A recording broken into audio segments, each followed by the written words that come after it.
এর পরিচয়ের কথা বলতেছিলাম। আল্লাহ পাক কি কোরআন আমাদের শিখালেন, কোন কোরআন আমাদের শিখিয়েছেন, সেই কোরআনের পরিচিতি আপনাদের সামনে আমি তুলে ধরতেছি।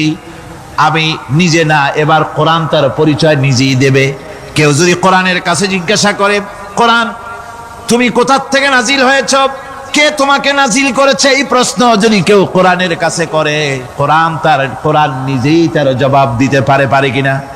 কোরআন নিজেই বলে, তানজিলাম মিম্মান খালাকাল আরদা ওয়াস সামাওয়াতিল উলা। এই কোরআন নাজিল করেছেন তিনি, যিনি ওই সুউচ্চ আকাশ আর জমিনকে যিনি সৃষ্টি করেছেন, সেই আল্লাহ আমারে নাজিল করেছেন। কোরআনের কাছে কেউ যদি প্রশ্ন করে, ও কোরআন, এই পৃথিবীতে নাজিল হওয়ার আগে তুমি কোথায় ছিলে, কেউ যদি প্রশ্ন করে, কোরআনে কারীম নিজের পরিচয় শোনায়, আমি কোথায় ছিলাম শোনো। বাল হুয়া কুরআনুম মাজিদুন ফি লাউহিম মাহফুজ। বরং এই কিতাব অতীব মর্যাদা সম্পন্ন সুরক্ষিত ফলকে লিপিবদ্ধ ছিল, আমি ছিলাম লোহে মাহফুজে, সেখান থেকে এসেছি। যদি কেউ প্রশ্ন করে, কোরআন কি, কোরআন তুমি কার উপরে অবতীর্ণ হয়েছ, জবাব কোরআন নিজেই দেয়, ওয়া আমিনু বিমা নুজিলা আলা মুহাম্মাদ ওয়া হুয়াল হাক্কু মির রাব্বিহিম। ঈমান আনো সেই জিনিসের উপরে যেটা মুহাম্মদ সাল্লাল্লাহু আলাইহি ওয়াসাল্লামের উপর অবতীর্ণ হয়েছে। আবার অন্য আয়াতেও জবাব পাওয়া যায়, তাবারাকাল্লাযী নাযালাল ফুরকানা আলা আবদিহি লিয়াকুনা লিল আলামিনা নাযীরা। অতীব বরকতপূর্ণ মহান সত্তা সেই আল্লাহ রাব্বুল আলামিন, যিনি তার বান্দার পরে ফুরকান অবতীর্ণ করেছেন। সুবহানাল্লাহি ওয়া বিহামদিহি। কোরআনের নাম আমি বলেছিলাম শুধু কোরআন নয়, অনেক নাম আছে। কোরআনের আরেক নাম ফুরকান। কোরআনের আরেক নাম কি? আল ফারকু বাইনাল হাক্কি ওয়াল বাতিল।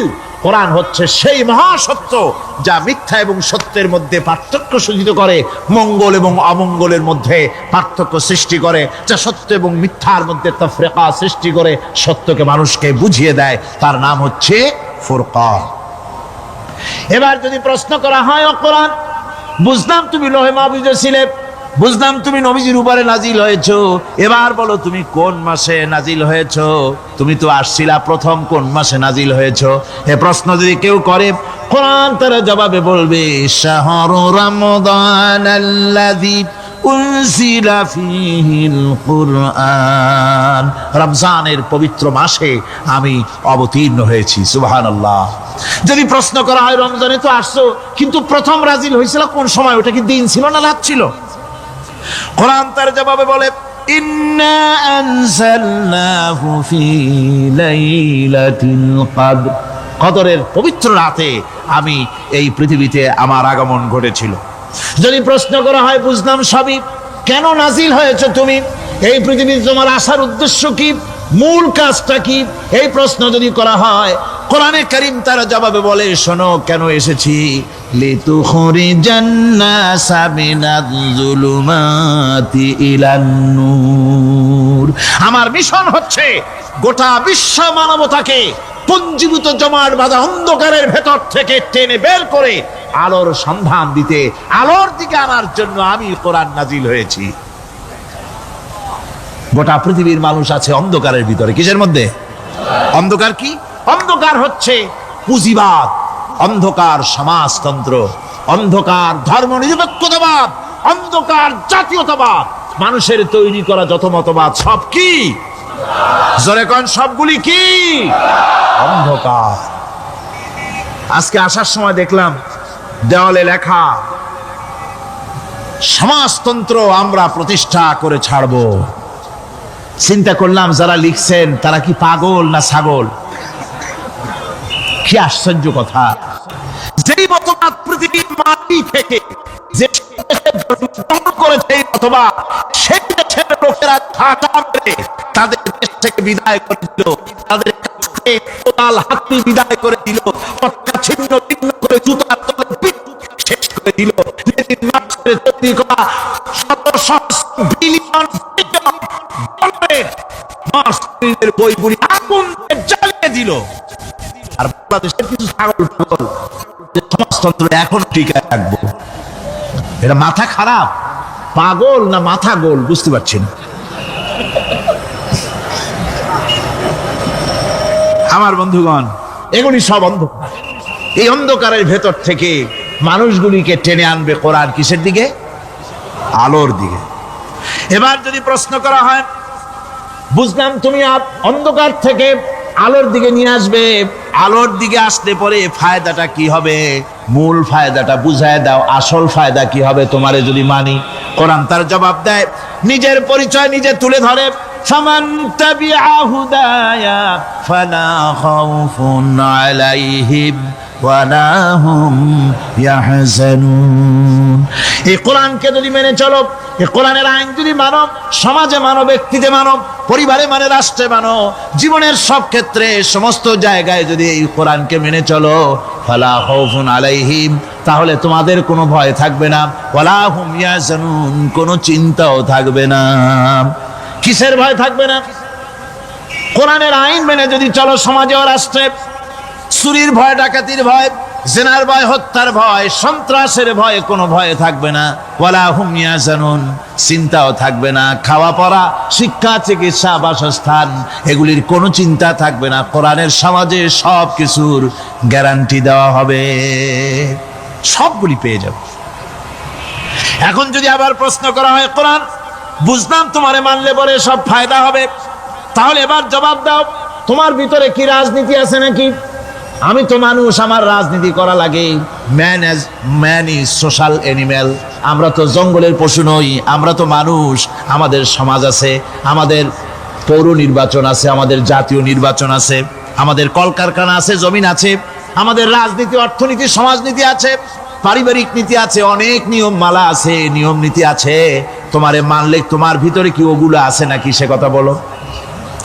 কোরআন তার জবাবে বলে, وَنَزَّلْنَا عَلَيْكَ الْكِتَابَ تِبْيَانًا لِكُلِّ شَيْءٍ وَهُدًى وَرَحْمَةً وَبُشْرَى لِلْمُسْلِمِينَ। কোরআন জবাবে বলে, শুনে রাখো, শুধু অর্থনীতি সমাজনীতি নয়, শুধু রাজনীতি আর শিক্ষানীতি, যুদ্ধনীতি নয়, তোমার জীবনে যা কিছু দরকার, ইহকালে যা কিছু দরকার, পরকালে, সব কথাগুলি আল্লাহ রব্বুল আলামিন আমি কোরআনের সিনার ভিতরে খুলে খুলে বর্ণনা করে দিয়েছেন। সব কথা এ কোরআনে কারীমের ভিতরে রয়েছে। তোমার এমন কোনো জিনিস নাই যা তুমি কোরআনে কারীমের মধ্যে পাবে না। তোমার সমস্ত প্রয়োজন আমার বুকের মধ্যে আল্লাহ দিয়ে দিয়েছেন। বিজ্ঞান আছে, দর্শন আছে, ইতিহাস আছে, সব আছে এর মধ্যে।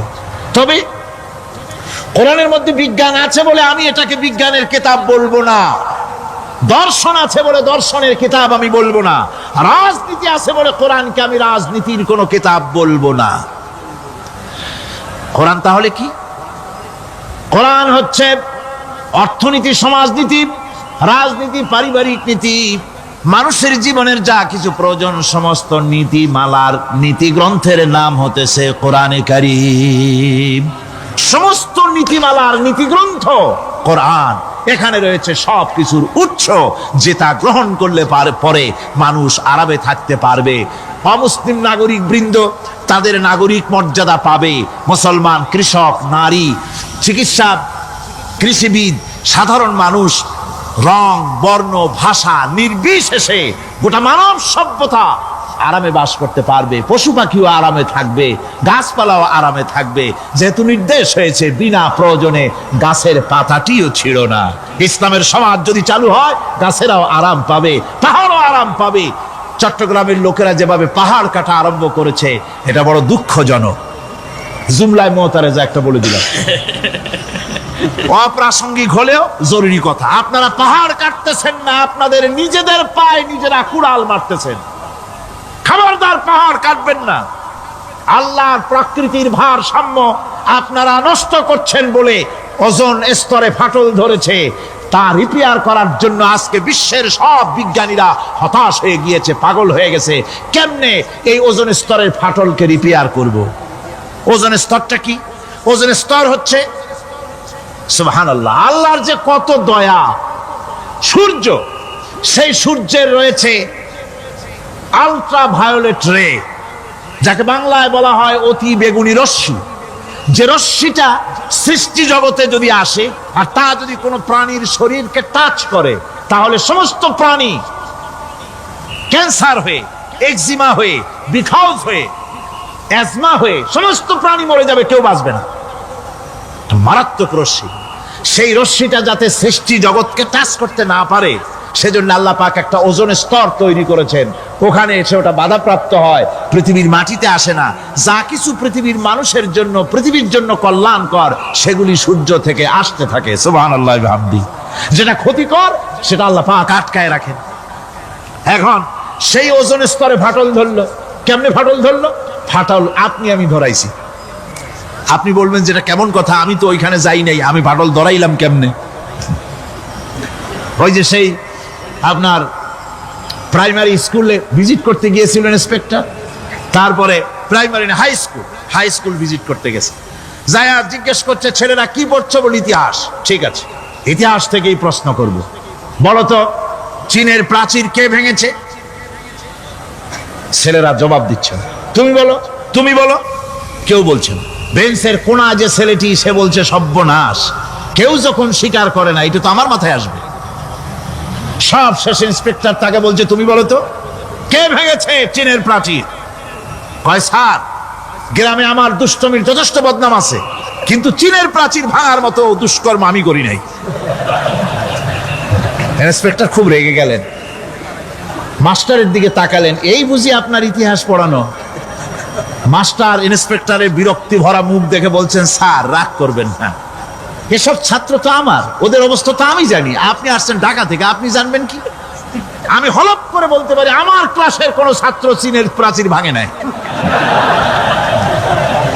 ইন্সপেক্টর রাগ হইয়া চলে গেছে হেডমাস্টারের রুমে, যায় বলছে যে আমি আপনার স্কুলের গ্রান্টকে আমি নাকচ করে দেব, মঞ্জুরি আমি ক্যান্সেল করে দেব। কেন?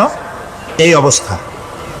হেডমাস্টার বলছে স্যার রাগ করবেন না, আপনার জন্য কিছু টাকা পয়সাও রাখছি হাদিয়া, বড় একটা চর্বিযুক্ত খাসিও জবাহ করা হয়েছে, পুকুর থেকে রুই মাছ তোলা হয়েছে। তারপরেও আমার ছাত্ররা, টিচাররা বলার পরেও যদি আপনার সন্দেহ হয়ে থাকে যে আমার ছাত্ররাই ভাঙছে, তো ওই আপনি অসন্তুষ্ট হবেন না, রাগ করবেন না স্যার, ওই প্রাচীর ভাঙতে যা খরচ লাগে আমি কিছু খরচ দেবো, তো আপনি রাগ করেন না। এখন চিন্তা করেন, স্কুলের ছাত্র থেকে শুরু করে হেডমাস্টার পর্যন্ত জ্ঞানের বহর। তো বলতেছিলাম, আপনি আমি ওজন স্তরে ফাটল ধরিয়েছি, তার অর্থ এই নয় যে আপনারা গিয়ে ওখানে কুড়াল মারিয়ে ওটারে ভাঙছেন। তাহলে ওটা কি হয়েছে? কোরআনে কারীমে রব্বুল আলামিন বলেন, ওয়ামা আসাবাকুম মিন মুসিবাতিন ফাবিমা কাসাবাত আইদিকুম ওয়া ইয়াফু আন কাসীর। যত বিপদ তোমাদের উপর আরোপিত হয়, সমস্ত বিপদ তোমাদের দুই হাতের কামাই করা। কে বলছেন? আল্লাহ পাক। ওজন স্তরে ফাটল ধরেছে, এটা বিপদ, বিশ্বের সমস্ত মানব সভ্যতা সৃষ্টি জগতের জন্য বিপদ। এই বিপদের জন্য দায়ী পৃথিবীর মানুষ। কিরকম? সেটা হচ্ছে গাড়ির পেছন থেকে যে কালো ধোঁয়া বের হয়, কল কারখানার চিমনি থেকে যে কালো ধোঁয়া বের হয়, এই কালো ধোঁয়াগুলি, তারপরে সমস্ত কেমিক্যাল উইপেন সেগুলি যে টেস্ট করা হয়, তার রিয়াকশন ইত্যাদি, এই কালো ধোঁয়া এবং সমস্ত মারণাস্ত্রগুলি এক্সপেরিমেন্ট করার সমস্ত এই রিয়াকশনগুলি সবগুলি গিয়ে ওই ওজন স্তরে ফাটল ধরিয়ে দিয়েছে। আস্তে করে পাতলা হয়ে এটা ফেটে গিয়েছে, অতি বেগুনি রশ্মি আসা শুরু করেছে। এটাকে বন্ধ করার জন্য বিজ্ঞানীরা আজ মরিয়া হয়ে গিয়েছে। ইনশাআল্লাহ আল্লাহ পাক তার বিজ্ঞানীদের মানুষের মাথায় বুদ্ধি এনে দিবেন, রিপেয়ারও হয়ে যাবে ইনশাআল্লাহ। সবাই বলেন ইনশাআল্লাহ। তাহলে বললাম কেন এই কথাটা? এই জন্য বললাম যে কোরআনে কারীমের মধ্যে আল্লাহ রাব্বুল আলামিন সব কথা বলে দিয়েছেন, কোনো কথা বাদ রাখেন নাই। পাহাড়গুলি ভেঙে আমরা ক্ষতি করতেছি, গাছগুলি কেটে আমরা ক্ষতি করতেছি, প্রকৃতির ভারসাম্য নষ্ট করে দিচ্ছি, ফলে সমুদ্রের পানি স্ফীত হচ্ছে, ভূমিকম্প বাড়তেছে, ঘূর্ণিঝড় হচ্ছে, টর্নেডো হচ্ছে, পৃথিবী বিধ্বস্ত হয়ে যাচ্ছে, ক্লাইমেটের পরিবর্তন আসছে। আজ তুমি উপস্থিত ছিলে না, এই ঘটনা ওহীর মাধ্যমে আমি জানালাম। মুসা আলাইহিস সালামকে যখন ফেরাউন দরিয়ার ভিতরে ফেলে দিল, সেই সময় তুমি সিনাই পর্বতের পাশে দাঁড়িয়ে সব দৃশ্য লক্ষ্য করনি, অথচ আমি ওহির মাধ্যমে সব তোমাকে খুলে খুলে বলে দিয়েছি। আল্লাহ পাক সমস্ত ঘটনাগুলিকে বলে বলে কোরআন শরীফের মধ্যে সব সাজিয়ে দিলেন, বলে দিলেন। তিনি বললেন, ওয়ামা কুনতা বিজানিবিল গারবিয়্যি ইয কাদাইনা ইলা মূসাল আমরা ওয়ামা কুনতা মিনাশ শাহিদিন। ফিরআউন যে মূসার সঙ্গে যে ব্যবহারটা করলো, এ সময় সেখানে তুমি উপস্থিত ছিলে না, আমি ওহীর মাধ্যমে তোমাকে তা জানিয়েছি। কাযালিকা নাকুসসু আলাইকা মিন আনবাই মা ক্বাদ সাবাকা ওয়া ক্বাদ আতাইনাকা মিন লাদুন্না যিকরা। আল্লাহ পাক বলেন, এভাবে আমি আপনার কাছে অতীত ঘটনাবলী ওহীর মাধ্যমে নিখুঁতভাবে আপনার সামনে সব বলে দিয়েছি। আমার ভাইয়েরা, এই বিশ্বলোকে ঊর্ধ্ব লোক সম্পর্কে নির্ভুল তথ্য বর্ণনা আল্লাহ পাক করে দিয়েছেন কোরআনের মাধ্যমে। 1665 খ্রিস্টাব্দে স্যার আইজাক নিউটন তিনি আবিষ্কার করলেন মাধ্যাকর্ষণ শক্তিকে। এই মাধ্যাকর্ষণ শক্তি, ল অফ গ্র্যাভিটেশন, এ সম্পর্কে মানুষের এর থেকে কিছু জানলো, কিন্তু আজ থেকে 1400 বছর আগে আল্লাহ রাব্বুল আলামিন তার উম্মি নবী, যিনি কোনো বিজ্ঞানাগারে লেখাপড়া করেন নাই, কোনো সায়েন্স রিসার্চ করেননি, যিনি কোনো কলেজ ইউনিভার্সিটিতে পড়াশোনা করেননি, তার মাধ্যমে জানিয়েছেন মাধ্যাকর্ষণ শক্তির কথা। কোরআন বলছে, ইন্নাল্লাহা ইউমসিকুস সামাওয়াতি ওয়াল আরদা আন তাজুলা। এই পৃথিবী এবং সমস্ত গ্রহ উপগ্রহকে আল্লাহ পাক বলছেন, আমি এমন এক শক্তি দিয়েছি যে শক্তির মাধ্যমে একটা আরেকটাকে আকর্ষণ করে রাখছে। এই পৃথিবীতে মাধ্যাকর্ষণ শক্তি শুধু পৃথিবীর নাই, সূর্যের আছে, মঙ্গলের আছে, নেপচুনের আছে, ইউরেনাসের আছে, বৃহস্পতির আছে। প্রত্যেকটি গ্রহের আলাদা আলাদা মাধ্যাকর্ষণ শক্তি আছে, আর এই শক্তির বলে একটা আরেকটাকে টেনে ধরছে, যাতে করে বিচ্ছিন্ন হয়ে না যায়, যাতে করে ধ্বংসপ্রাপ্ত না হয়। এগুলি আল্লাহ পাক এই তথ্যগুলি কোরআনে কারীমের মধ্যে বলেছেন। ফলে মরিস বুকাইলির মতো লোক, যিনি ফরাসি দার্শনিক, তিনি বলেছেন দুনিয়ার সমস্ত বিজ্ঞানীদের থিওরি হচ্ছে এই যে বিজ্ঞানের কোনো থিওরি ফাইনাল নয়। আজ একটা হচ্ছে, কাল সেটাকে পরিবর্তন করে নতুন আরেক থিওরি আসতেছে। কিন্তু কোরআনে কারীমের মধ্যে আমি, কে বলতেছেন এ কথা? না না না, মরিস বুকাইলি বলছেন, কোরআন শরীফের ভিতরে আমি যে বিজ্ঞানের তথ্য পেয়েছি, থিওরি পেয়েছি, তার কোনো পরিবর্তন আজও হয় নাই, ভবিষ্যতেও হওয়ার কোনো সম্ভাবনা নাই। মরিস বুকাইলি মনে করেছিলেন বেদ আর বাইবেলে যেমন ভুল আছে, কোরআন শরীফে ওই রকম ভুল আছে, নাউজুবিল্লাহ। সেই জন্য তিনি আরবি শিখলেন কোরআন বোঝার জন্য, ভুল ধরার জন্য। কোরআন শিখলেন কি জন্যে? ভুল ধরার জন্য। আর এমন শেখা শিখছেন, ওই আরবি শিক্ষা মানে আমাদের দেশের লোকদের মতো আনাকুম জানাকুম শেখে নাই, ভালো করেই শিখছে, ভালো করেই মুখস্থ করেছে, তার ভালো করে আরবি শিখেছেন, তারপরে কোরআন শরীফ পড়েছেন, তারপরে তিনি এ কোরআন পড়ে তেলাওয়াত করে বুঝে এরপরে তিনি বই লিখেছেন দি Bible, the Quran and science. এই বইয়ের মধ্যে তিনি পরিষ্কার লিখেছেন, কোরআন পড়লাম, এর ভিতরে একটা নকতা দেওয়ার, একটা কলমের ফোঁটা দেওয়ার জায়গা কারো নাই। কোরআন নিঃসন্দেহে মহান স্রষ্টা আল্লাহ রাব্বুল আলামিনের মানুষের বানানো কিতাব, এটা হতে পারে না। সুতরাং কোরআন শরীফের মধ্যে আল্লাহ পাক সব কথা বলে দিয়েছেন। বিজ্ঞানের সাথে কিন্তু কোরআনের সংঘর্ষ নাই। অনেকে মনে করে যে বিজ্ঞান আর কোরআন এর মধ্যে বিরাট সংঘর্ষ। না, বিরাট সংঘর্ষ নয়, দুই একটা পয়েন্টে সংঘর্ষ থাকতে পারে। অধিকাংশ ব্যাপারই বিজ্ঞান, আমি মনে করি বিজ্ঞানের আবিষ্কার যত বাড়বে, কোরআন বোঝা মানুষের জন্য তত সহজ হবে। এটা আমার ধারণা, এটা আমার ধারণা। বিজ্ঞানের সাথে দুই একটা পয়েন্টের উপরে সংঘর্ষ আছে, যেমন চন্দ্র এবং সূর্য সম্পর্কে, সৌরজগৎ সম্পর্কে Copernicus, Kepler, Galileo, Newton, Einstein মহাশূন্য সম্পর্কে যে সব বক্তব্য রেখেছেন, সেসব বক্তব্যের সাথে কোরআন শরীফের কিছুটা বৈপরীত্য রয়েছে। যেমন কেউ বলেছেন সূর্য ঘোরে, পৃথিবী স্থির, কেউ বলে সূর্যের চতুর্দিকে পৃথিবী ঘোরে, কেউ কয় চন্দ্র ঘোরে, কেউ কয় আমরা কি আর বসে থাকি, আমরাও ঘুরি। কিন্তু আসলে ঘোরেটাকে কে ঘোরে, এ ফয়সালা কে দেবে? কে দিবে বলুন তো? হ্যাঁ, ঠিক বলেছেন, আল্লাহই দিবেন, কারণ এগুলি সৃষ্টি করেছেন কে? এবার শুনুন, এই বিতর্কের মীমাংসা আল্লাহ পাক করছেন কোরআনে কারিমে বহু আগে।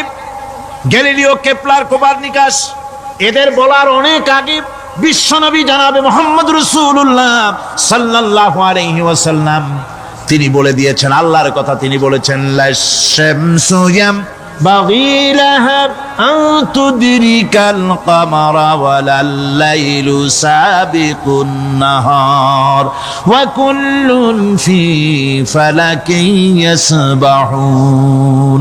প্রবল জ্ঞানী হইবে যাহারা, আপন মনেতে বুঝিবে তাহারা, রাত্রি পারে না আগে যাইবার দিনের স্থান করি অধিকার, চন্দ্র বাজে না সূর্যের গায়েতে, সূর্য পারে না চন্দ্রকে ধরিতে, যার যে স্থান বহাল রাখিয়া ভ্রমণ করিছে খোদাকে ডরিয়া।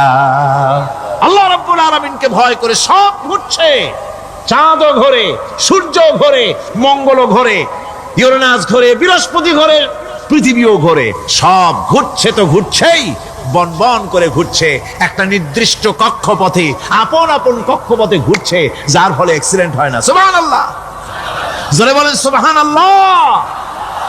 নির্ধারিত কক্ষে ঘুরছে, নির্ধারিত কক্ষে ঘুরছে। এর কক্ষগুলি আল্লাহ পাক ঠিক করে দিয়েছেন, সেই কক্ষে ঘুরতেছে, একে অপরের পথ অতিক্রম করতেছে না। আবার ওই মহাশূন্যের ভেতরে রয়েছে black hole. Black hole, black hole কি? ব্ল্যাক হোল হচ্ছে একটা বিরাট অন্ধকার গহ্বর, একটা মৃত্যুকূপ। এত বড় বিরাট ব্ল্যাক হোল মহাশূন্যে আছে, বিজ্ঞানীরা হয়রান হয়ে গেছে। তার এত বড় শক্তি, সে শুধু তারা খায় না, কোন তারকা ঘুরতে ঘুরতে যদি তার কাছে এসে যায় তারাকে খেয়ে ফেলে। কোন আলো যদি কাছে আসে, আলো শুষে নিতে নিতে আলো যার থেকে এসেছে সেটাকেও শেষ করে ফেলে। এ ধরনের একটা দারুণ আকর্ষণী শক্তি তার মধ্যে আল্লাহ সৃষ্টি করেছেন। একটা ব্ল্যাক হোল আছে মহাশূন্যের ভিতরে। সূর্য, চন্দ্র, গ্রহ, নক্ষত্র, যে সূর্য পৃথিবীর চাইতে 13 লক্ষ গুণ বড়, এমন 2 কোটি সূর্য খাইয়া হজম করতে পারে এত বড় ব্ল্যাক হোল আল্লাহ তৈরি করে রেখেছেন মহাশূন্যের উপরে। রয়েছে মিল্কি ওয়ে, রয়েছে গ্যালাক্সি, অন্তত 10,000 কোটি, 10 সহস্র কোটি তারকা দিয়ে সমৃদ্ধ গ্যালাক্সি মিল্কি ওয়ে, যেটা অন্ধকার রাত্রে, তারকা সজ্জিত রাতে উত্তর দক্ষিণ দিকে টানা একটা পথের মতো দেখা যায়। এটা হচ্ছে গ্যালাক্সি, এইটাকে বলা হয় মিল্কি ওয়ে। এটা হচ্ছে ছায়াপথ। অসংখ্য তারকা এর মধ্যে রয়েছে। কত বড় বড় তারকা, অনেক দূরে। তাই আমরা দেখি বিন্দু বিন্দু, আসলে কি বিন্দু না। কত বড় জানেন? বিজ্ঞানীরা বলেছেন দৈত্যের মতো বিরাট বিরাট তারকা আছে, যে সূর্য পৃথিবীর চাইতে 13 লক্ষ গুণ বড়।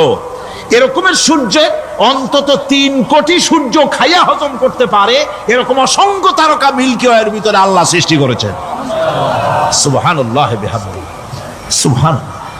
আর মানুষ লাফায়, 4 আঙ্গুল মানুষ খালি লাভ দেয়, মোষ কতগুলো রাখিয়া।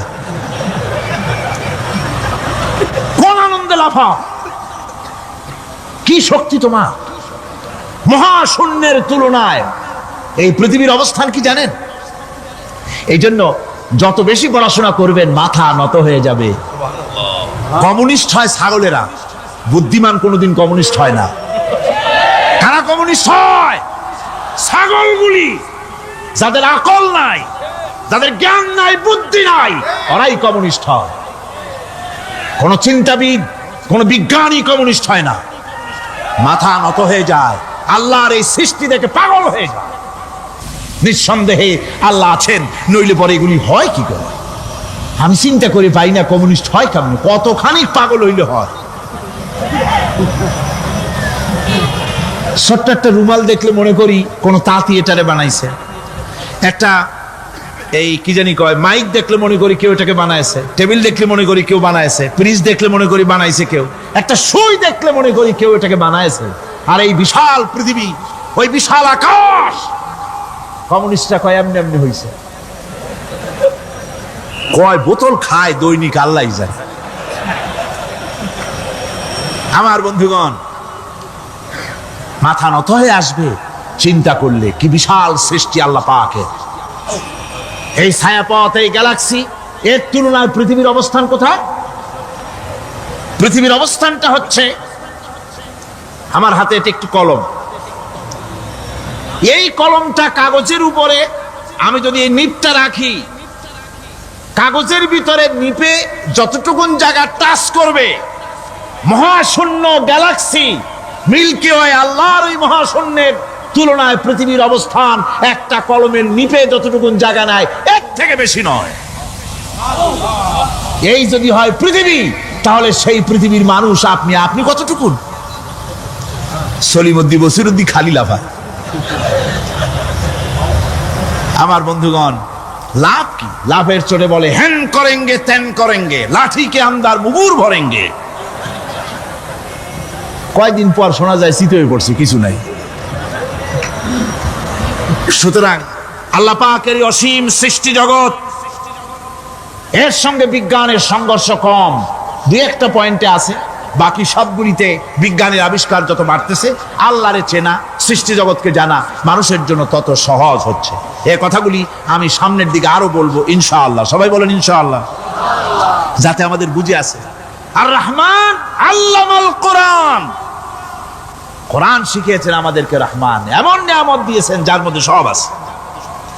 মানুষ সৃষ্টির ব্যাপারে, মানব সৃষ্টির ব্যাপারে নির্ভুল তথ্য যদি পেতে হয়, তাহলে কার কাছে যাব? জোরে কোন? আল্লাহর কাছে যেতে হবে।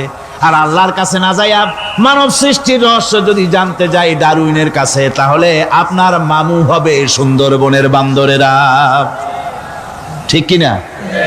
বান্দরেরা হবে মামু, শিম্পাঞ্জি ওরাং ওটাং হবে আপনার নানার দাদা। তার কারণ ডারউইন সাহেব বলেছেন মানুষ এর পূর্বপুরুষ হলো বাঁদর, শিম্পাঞ্জি, ওরাং ওটাং। এটা হলো তার থিওরি অফ ইভলিউশন। বিবর্তনবাদের এই বিবর্তনবাদের থিওরি পেশ করতে গিয়ে তিনি বলেছেন মানুষ হলো বান্দরের জাত। আরে বেটা, তুই বান্দরের জাত। নিজের লেজ কাটিয়া সকলের লেজ কাটা আরম্ভ করতে যাচ্ছে। কি পাগলের পাগল, মানুষ হয়েছে বান্দরের জাত। আশ্চর্য কথা। কেমনে কইলে? তো বললো যে শিম্পাঞ্জি দেখছে, তো সে শিম্পাঞ্জি দেখে তার মনে হয়েছে যে মানুষ ওইরকমই তো দেখা যায়, তো মানুষ বুঝি বান্দর থেকেই আসছে। আমি বলি পৃথিবীতে এমন পাগল আমি কোনোদিন দেখিও নাই, শুনিও নাই যে কোনো পাগল পাবদা মাছ দেখে বলেছে যে এটা হচ্ছে বোয়াল মাছের পূর্বপুরুষ। টাকি মাছ দেখে কোনো ছাগলেও বলেছে আজ পর্যন্ত যেটা হলো শোল মাছের পূর্বপুরুষ। পুঁটি খাইতে খাইতে আস্তে আস্তে বিরাট শোলে পরিণত হয়ে গেছে, কোনো পাগলেও বলেনি। আচ্ছা, মেনে নিলাম ডারউইন সাহেবের থিওরি, মেনে নিলাম এক সেকেন্ডের জন্য যে বান্দর থেকেই মানুষ হয়েছে। এখনো তো বানর প্রজাতি আছে না শেষ হয়ে গেছে? আছে কিনা? তাহলে সুন্দরবনে যান, যে দেখুন কোন বাঁদর কি এ পর্যন্ত দেখা গেছে যে কোমর পর্যন্ত মানুষের মতো হয়ে গেছে? আর একটু দুধ আর পনির আর একটু এই শুটকি মাছ লোটটা ফিশ খাওয়াইলে আর কদিনের মধ্যে এই বান্দরটা মানুষ হয়ে যাবে। হয়েছে এরকম? বাঁদরের 12 আনা মানুষ হয়ে গেছে, 14 আনা মানুষ হয়ে গেছে, আর অল্প একটু বাকি। এরকম দেখা গেছে কোথাও? দেখা যায়নি। এগুলি পাগলামি কথা, পাগলামি কথা। মানুষ বানর থেকে আসেনি, মানুষ ওরাং ওটাং থেকে আসেনি, মানুষ শিম্পাঞ্জি থেকে আসেনি। মানুষ এসছে কোত্থেকে? এটা জানতে হলে এই নির্মূল তথ্য জানার জন্য আসতে হবে কোরআনের কাছে। কার কাছে?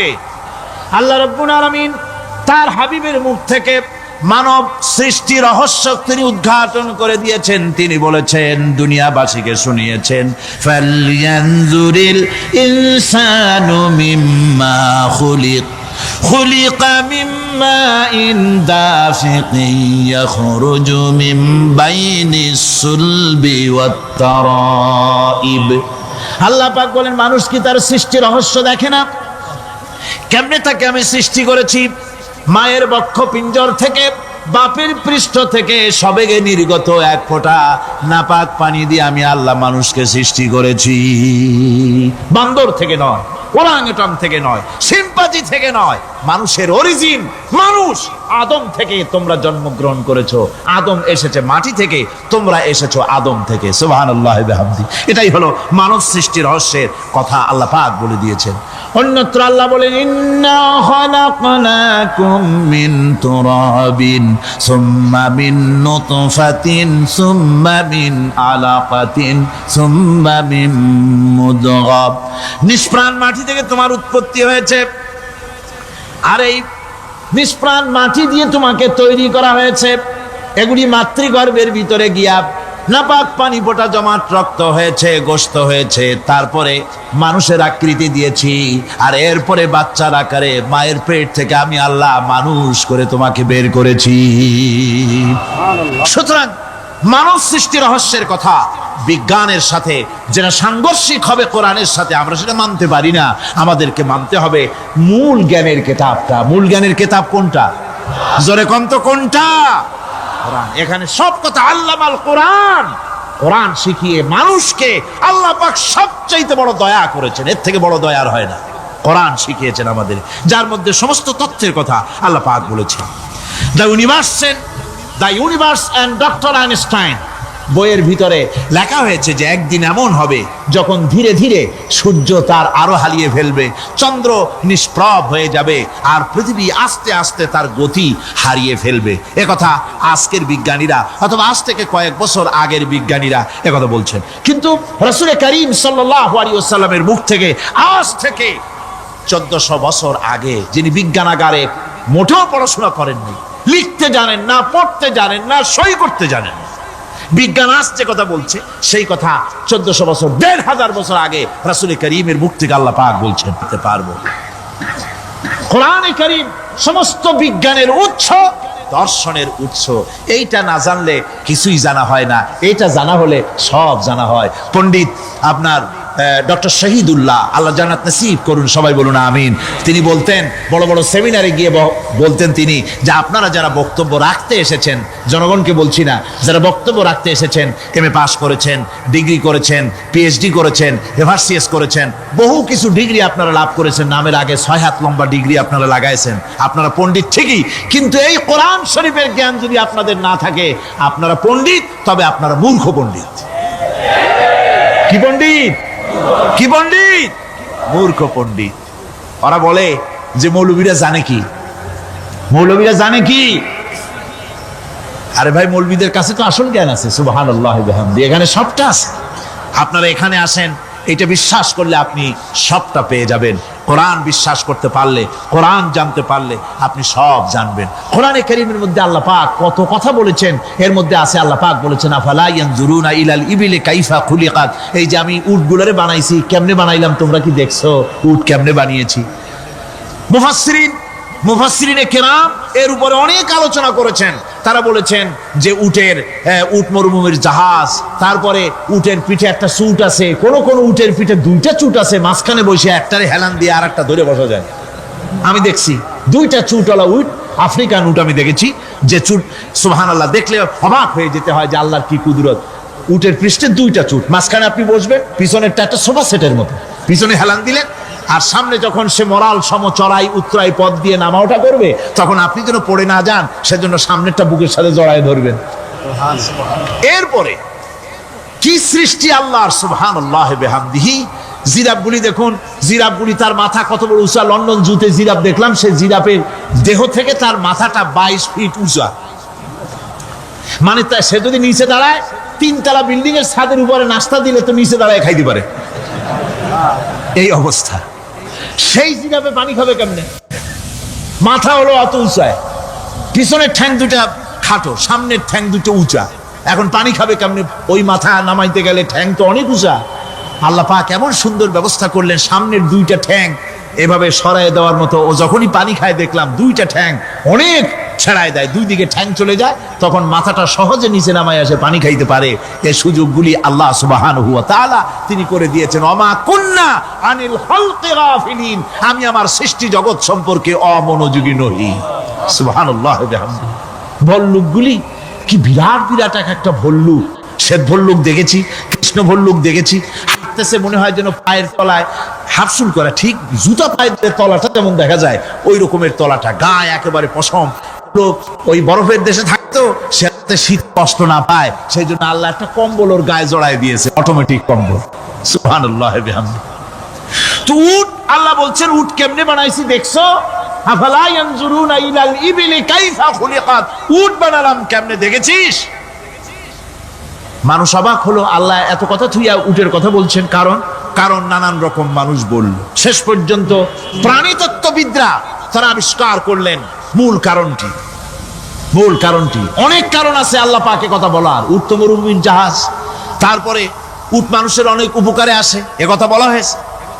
প্রাণীতত্ত্ববিদরা খুঁজে খুঁজে তারা দেখতে পেয়েছে যে উটকে জবাহ করে দেখা গেছে উট সমস্ত প্রাণী বাতাস থেকে অক্সিজেন যতটা গ্রহণ করে ততটা ছেড়ে যায়, যতটা গ্রহণ করে ততটা ছেড়ে যায়। একমাত্র প্রাণী উট যে যতটা অক্সিজেন গ্রহণ করে বাতাস থেকে সবটা ছাড়ে না, 2/3 ছেড়ে দেয়, 1/3 তার লাংসের পাশে রাখার জন্য আল্লাহ পাক একটা চেম্বার তৈরি করেছেন। ওই চেম্বারের ভিতরে 1/3 অক্সিজেন থেকে যায়, কারণ পানিও রেখে, তার পানি রাখার জন্য রিজার্ভ ট্যাঙ্কি আছে, একটা ভেতরে একটা রিজার্ভ ট্যাঙ্কি আছে, অক্সিজেন রাখার একটা চেম্বার আছে। এগুলি কেন? এই জন্য যে মরুভূমির ভিতরে সাইমুম শিল্পী গোষ্ঠী না, কিন্তু ঝোড়ো হাওয়া, মরুভূমির ভিতরে ঝোড়ো হাওয়া, এই ঝোড়ো হাওয়া যখন আরম্ভ হয়ে যায় তখন মানুষ বাঁচতে পারে না, মানুষ টের পাইয়া সব বাড়িতে চলে যায়। মরুভূমিতে চড়ে বেড়ায় উট, সে যাবে কোথায়? ওর তো যাওয়ার জায়গা নাই। 7 দিন 8 দিন 1 সপ্তাহ 2 সপ্তাহ পর্যন্ত এই মরুভূমিতে ঝড় চলতে থাকে, বালুর ঝড়, কিচ্ছু দেখা যায় না। ওখানে দেখছিলেন বালুর পাহাড়, কালকে আজকে দেখবেন বালুর পাহাড় এখানে চলে আসছে। এইভাবে পাহাড় তৈরি হয়ে যায়, বালি উড়ায় নিয়ে যায় বাতাসে। এই বাতাসের ভিতরে বালু উঠতে থাকে সমানে, মানুষ প্রাণী কিছুই সেখানে শ্বাস করতে পারে না, বাঁচতে পারে না। উটের মতো প্রাণী যে মরুভূমিতে থাকে ও বাঁচবে কি করে?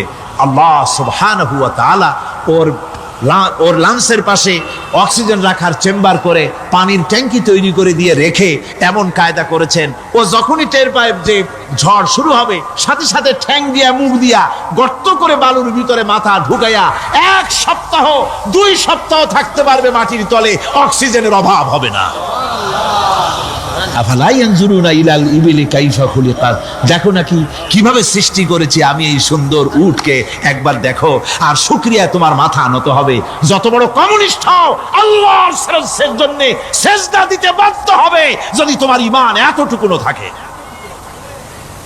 আমার ভাইরা, আল্লাহ রাব্বুল আলামিন অসংখ্য প্রাণী সৃষ্টি করেছেন এবং সবগুলির প্রয়োজন তিনি মিটিয়েছেন। সুবহানাল্লাহ পড়েন। দেখুন সমুদ্রের ভিতরে তিমি চলতেছে, বিশাল তিমি। অনেকে দেখেন নাই, কেউ কেউ দেখেছেন, আমি দেখেছি তিমি মাছ, বিশাল তিমি। এই তিমি মাছ শত শত টন ওজন, একটা তিমি 150 টন, 250 টন, 500 টন, 1000 টন, বিরাট বিরাট ওজনের তিমি মাছ। এই তিমি মাছ পানির নিচে থাকে, আবার পানির উপরেও আসে। উপরে আসবে কেমনে, নিচে যাবে কেমনে এত ওজন নিয়ে? আল্লাহ সুবহানাহু ওয়া তাআলা তার পেটের ভিতরে লক্ষ লক্ষ গ্যালন পানি ধরে, হাজার হাজার গ্যালন পানি ধরে এরকম একটা রিজার্ভ ট্যাঙ্ক তৈরি করেছে। ও যখন ডুবতে চায় তখন পিঠের উপর থেকে ডালাটা উন্মুক্ত করে দেয়, গলগল করে সমুদ্রের পানি পেটের মধ্যে ঢুকতে থাকে। পানিতে ভরে গেল, শরীরের ওয়েট দারুণ ভাবে ওয়েট ক্যারি করলো, তখন সে আস্তে করে সমুদ্রের তলায় ডুবে গেল। আবার যখন সে শ্বাস প্রশ্বাসের জন্য, অক্সিজেনের জন্য সমুদ্রের উপরে উঠতে চায়, তখন ডালাটা খুলে দিয়ে পাম্প দেয় নিজের শরীরে। পাম্প দিলে পরে তার ভিতর থেকে রক্ষিত পানির ফোর্স এত উঁচা হয়, অন্তত 10 মাইল দূর থেকে সেই পানির ফোয়ারা দেখা যায়। তিমি মাছের এই অবস্থা দেখে মানুষ তৈরি করেছে সাবমেরিন। আমি সাবমেরিনেও চড়েছি, দেখেছি দ্বিতীয় বিশ্বযুদ্ধে যে সাবমেরিন ব্যবহার করা হয়েছিল, পোর্টসমাউথে সেই সাবমেরিন আমাকে দেখানো হয়েছে, আমি দেখেছি। তাতেও ঠিক একই কায়দায় পানি ভরে পানির তলায় যায়, আবার ওঠার সময় পানি ছেড়ে উপরে চলে আসে। তিমি মাছ থেকেই মানুষ এটাকে গ্রহণ করেছে।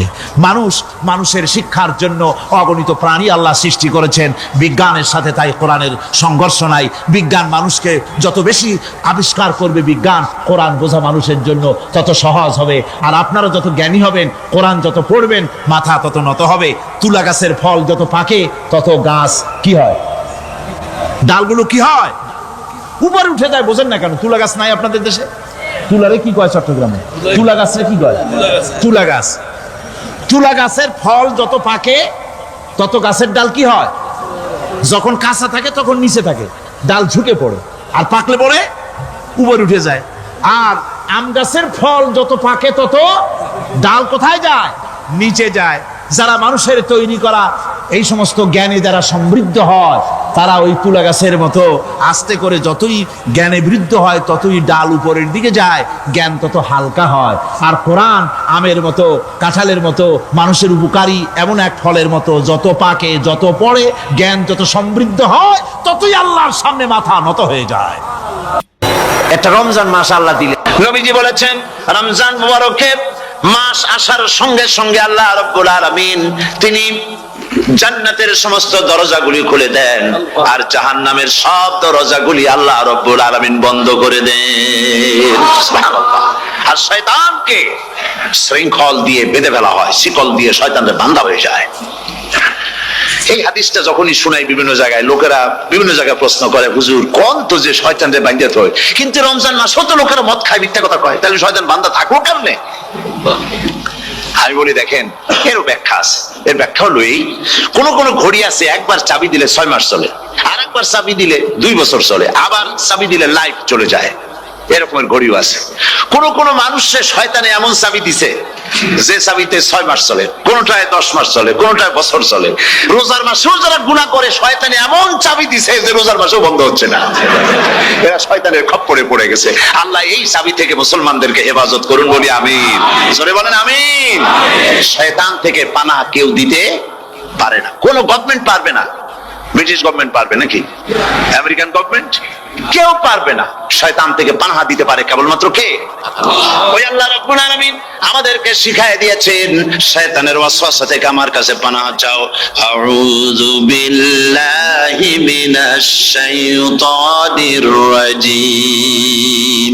বিতাড়িত মরদুদ শয়তানের ওয়াসওয়াসা থেকে পানাহ চাই, আল্লাহর কাছে পানাহ চাও। আল্লাহ পাক বলেন আমি পানাহ দিতে পারি শয়তানের ওয়াসওয়াসা থেকে।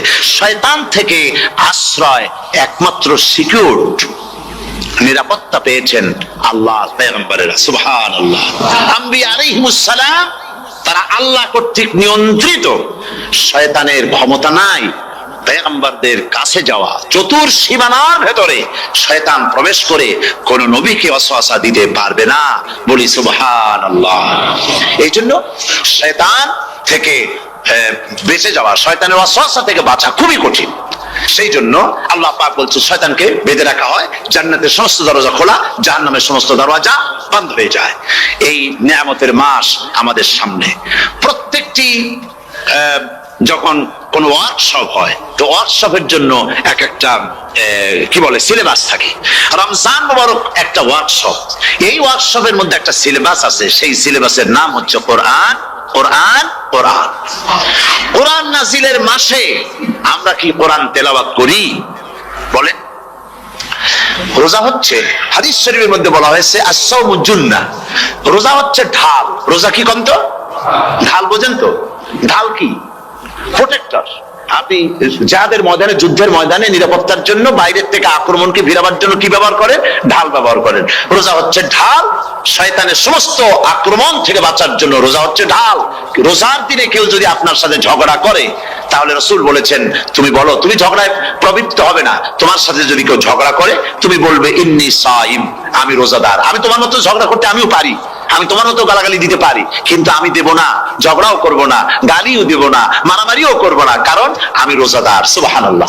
রোজা আপনাকে গুনাহ থেকে বাঁচায় দেবে। দেখেন রোজা কিভাবে গুনাহ থেকে বাঁচায়।